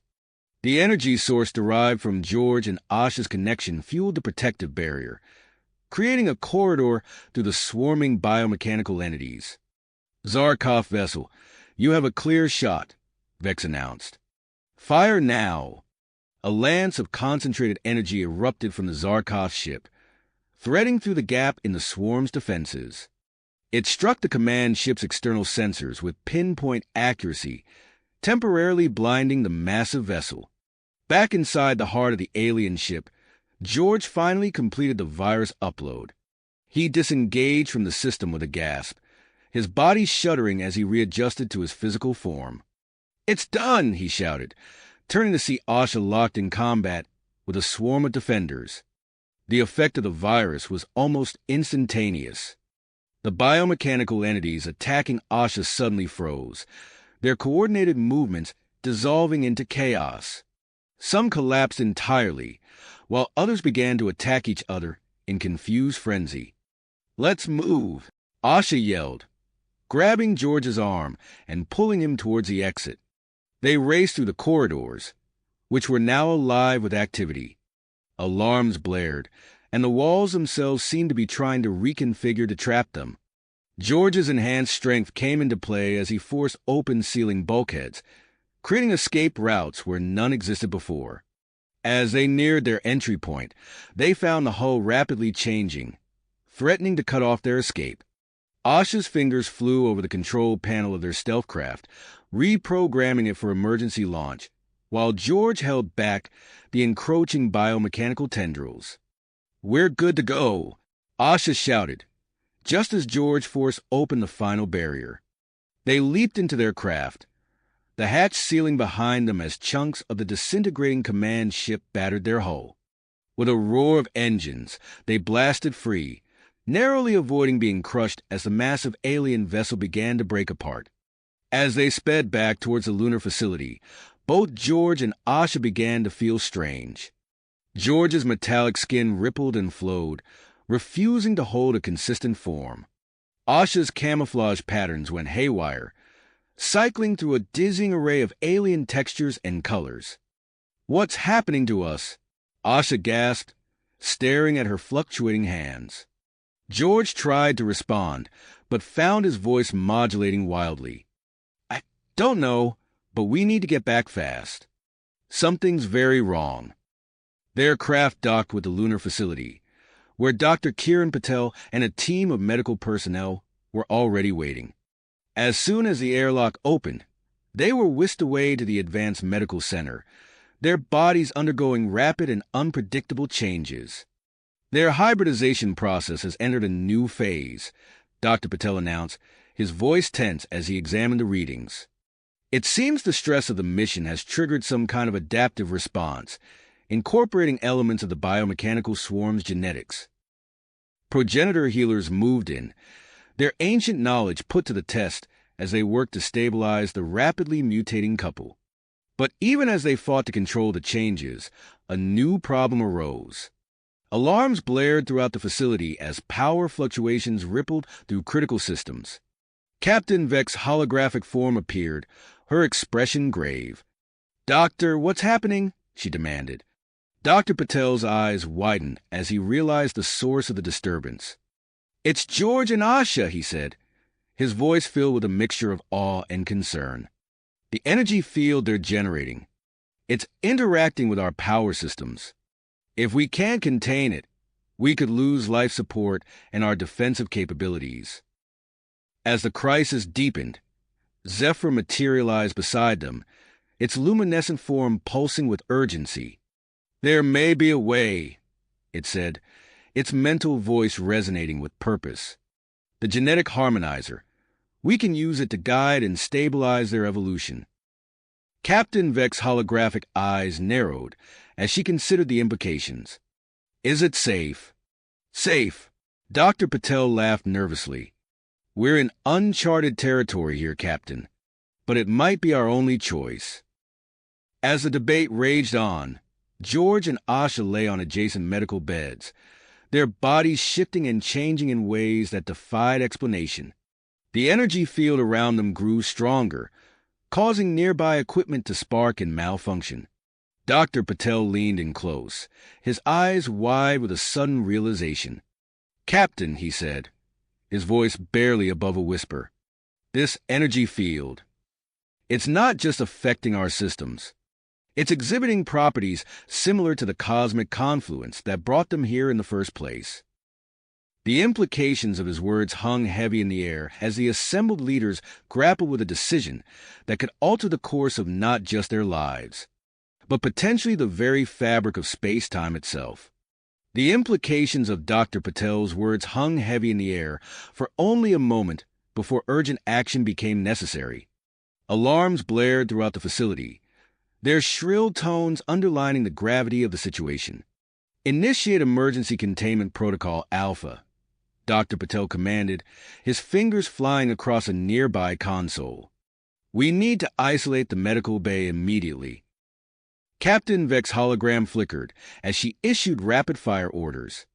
"All non-essential personnel, evacuate the surrounding areas. Security teams, establish a safety perimeter around the medical center." As the lunar facility erupted into controlled chaos, the focus remained on George and Asha. Their bodies continued to undergo rapid, unpredictable changes. George's once metallic skin now flowed like liquid mercury, constantly shifting in shape and density. Asha's form pulsated with intense bioluminescent patterns, each flash sending out waves of energy that caused nearby equipment to spark and malfunction. Dr. Patel and a team of progenitor healers worked feverishly to stabilize the couple. They deployed a modified version of the genetic harmonizer, creating a controlled energy field around George and Asha in an attempt to contain and regulate the ongoing mutations. "It's not working," one of the progenitor healers announced, frustration evident in their voice. "Their hybrid physiology is evolving too rapidly for our treatments to take effect." Zephyra, its luminescent form pulsing with increased urgency, approached Dr. Patel. "There may be another way," it communicated telepathically. "We could use the lunar facility's main power core to create an artificial cosmic confluence event." Dr. Patel's eyes widened at the suggestion. "A controlled burst of energy similar to what initially transformed them? It's risky, but it might be our only option to guide their evolution into a stable form." Captain Vex, who had been listening intently, interjected. "The risks extend beyond just George and Asha. An event of that magnitude could have unpredictable effects on the entire solar system." A tense moment of silence passed as the gravity of the decision weighed on them. Finally, Captain Vex nodded. "Do it. We're out of options and time is running out." With the captain's authorization, Zephyra and a team of progenitors began repurposing the lunar facility's power systems. Energy was diverted from the defensive grid, leaving the Allied fleet temporarily vulnerable. As preparations for the artificial confluence continued, the situation in the medical bay deteriorated rapidly. George and Asha's energy field expanded, breaching the containment measures. Their physical forms began to merge, creating a swirling vortex of biomechanical matter and pure energy. Dr. Patel watched in awe and horror as nearby objects, and even smaller life forms, were drawn into the growing hybrid entity. "We need to accelerate the process," he shouted over the cacophony of alarms and crackling energy. "The integrity of the medical bay won't hold much longer." Admiral Thex, who had been observing from a safe distance, stepped forward. "I'll manually adjust the power relays," he volunteered, his voice firm with willpower. "It's the only way to initiate the confluence in time." Before anyone could protest, Vex donned a protective suit enhanced with a modified version of George's metallic skin technology. He took a deep breath and plunged into the maelstrom of energy and matter surrounding what was once George and Asha. The scene inside the medical bay was otherworldly. Thex navigated through swirling eddies of light and biomechanical debris, his enhanced suit barely holding together against the onslaught of energy. With practiced precision, he began adjusting the power relays, each movement bringing them closer to initiating the artificial confluence. Outside, Dr. Patel and his team were forced to retreat to a safe distance, relying on remote sensors to monitor the rapidly evolving situation. The walls of the medical bay groaned under the strain of the intense gravitational forces being generated. "Power levels are approaching critical mass," Zephyr announced, its mental voice resonating with tension. With a final adjustment, Dex aligned the last power relay. "Now!" he shouted, his voice barely audible over the roar of energy. Zephyr initiated the artificial confluence. A massive surge of energy coursed through the lunar facility, temporarily overloading systems throughout the Allied fleet and the remaining biomechanical swarm. The medical bay was engulfed in a blinding light, obscuring everything within from view. For several heart-stopping moments, nothing could be seen or heard. Then, as the energy surge began to subside, the observers were met with an astonishing sight. Where George and Asha had once stood, a new being emerged. It possessed a humanoid form with flowing, liquid metal skin covered in intricate bioluminescent patterns. The entity radiated an aura of energy that seemed to interact harmoniously with the surrounding technology. Admiral Thex lay nearby, his body also transformed. While not as dramatically altered as the George Asha entity, Thex now exhibited some hybrid characteristics. He lay unconscious, overwhelmed by the changes, as the medical team rushed to retrieve him. The new hybrid being opened its eyes, revealing a gaze that seemed to contain not just the combined knowledge and experiences of George and Asha, but something more profound, a deep understanding of the cosmos itself. As it began to move, each motion caused ripples in the fabric of space-time within the medical bay. Captain Vex's hologram flickered to life, her expression a mixture of awe and concern. "Establish a secure perimeter around the medical bay immediately," she ordered. "No one goes in or out without my direct authorization."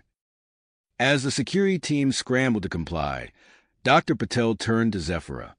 "We need to attempt communication," he said, his voice hushed with reverence and trepidation.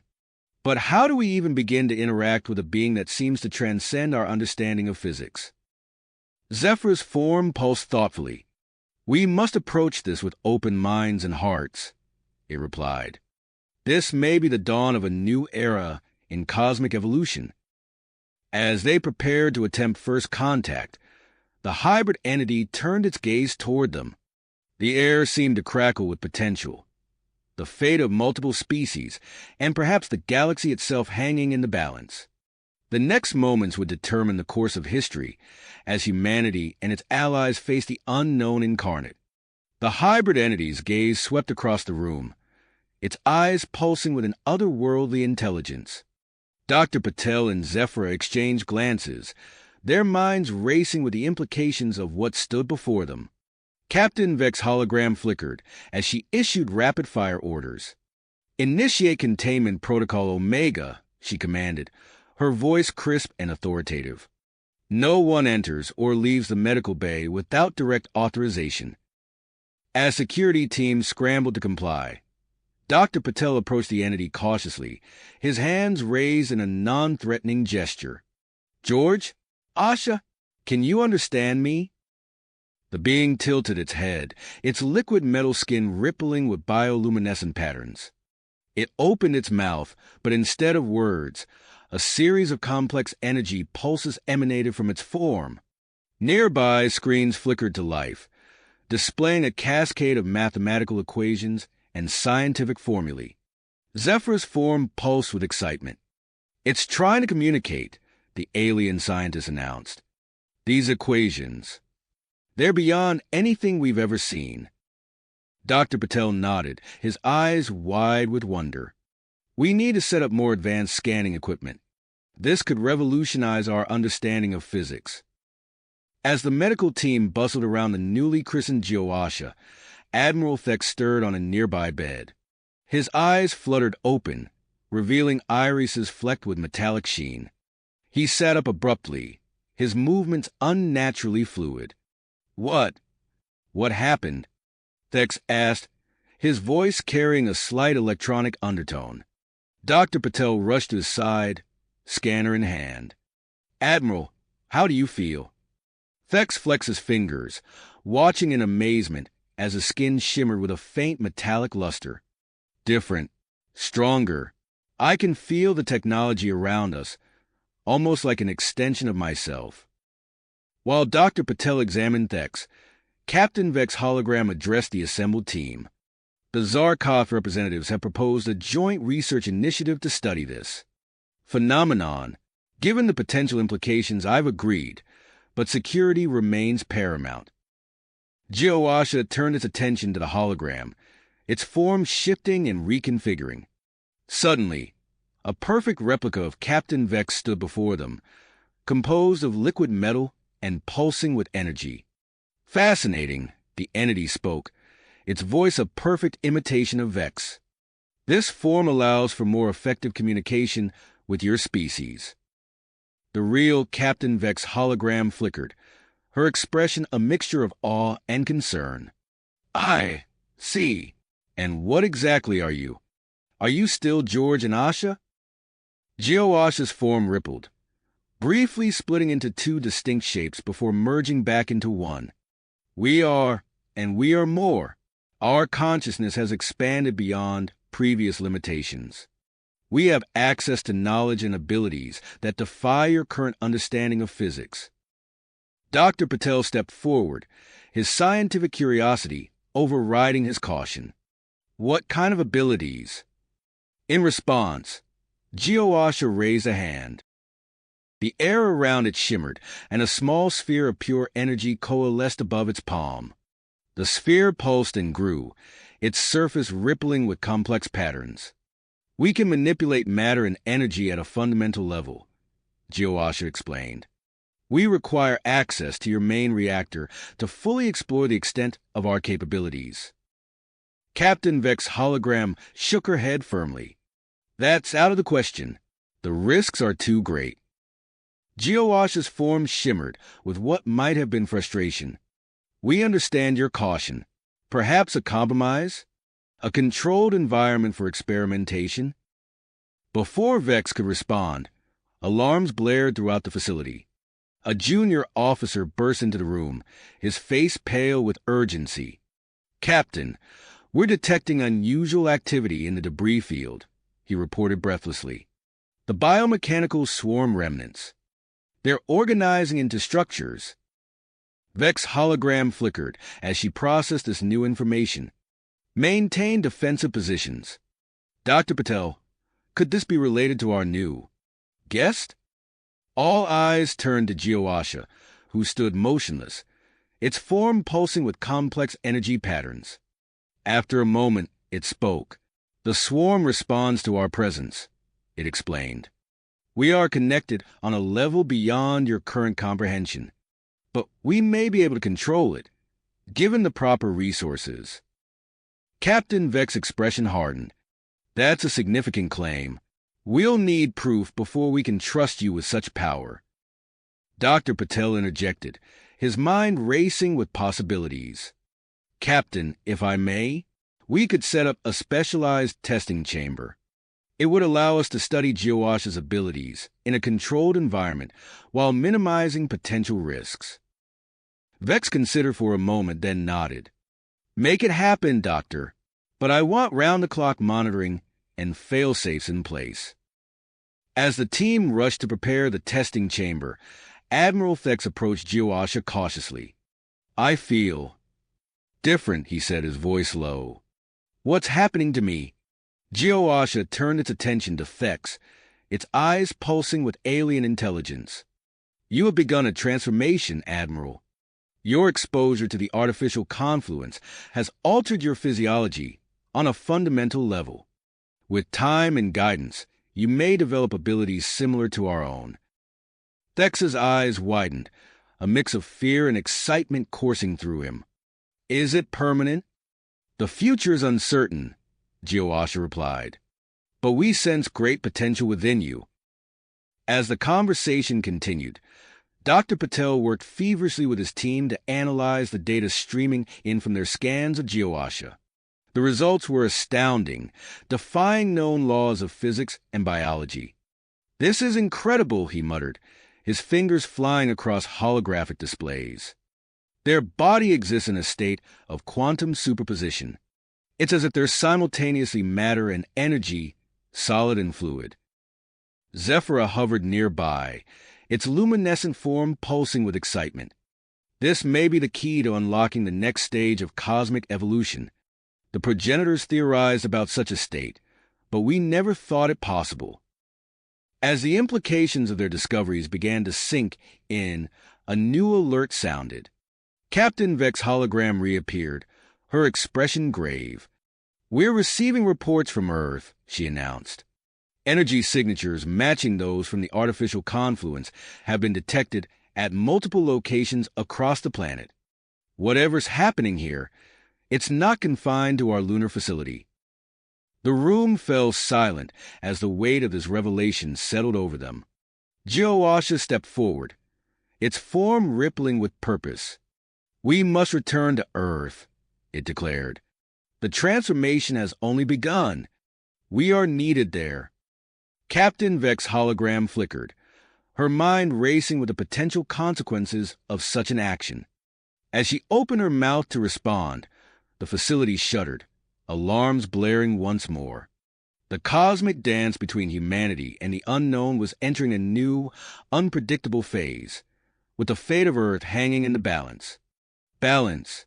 As the facility shuddered once more, Captain Vex's hologram flickered with renewed drive. "We don't have time for debates," she declared. "Geoasha, your return to Earth is now our top priority. Dr. Patel, expedite the preparations for transport."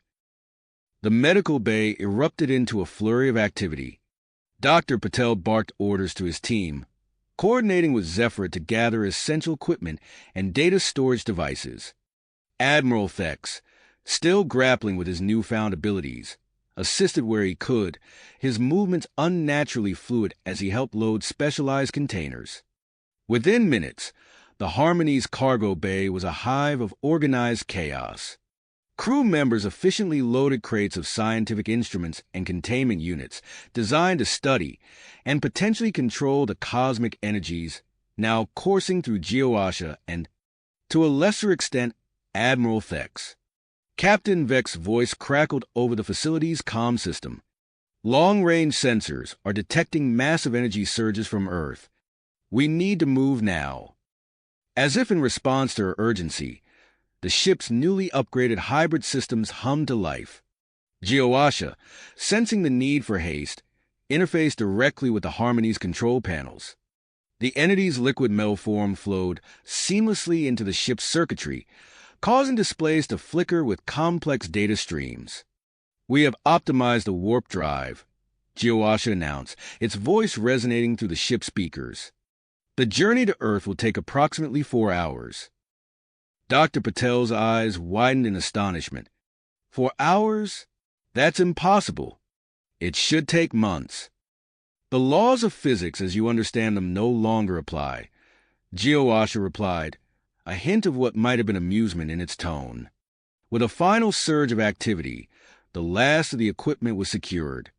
Captain Vex's hologram appeared on the bridge, her expression a mixture of concern and willpower. "All hands, prepare for immediate departure. We're about to witness the next chapter in human evolution, and we need to be there to guide it." The Harmony's engines roared to life, the ship lifting off from the lunar surface with unprecedented grace.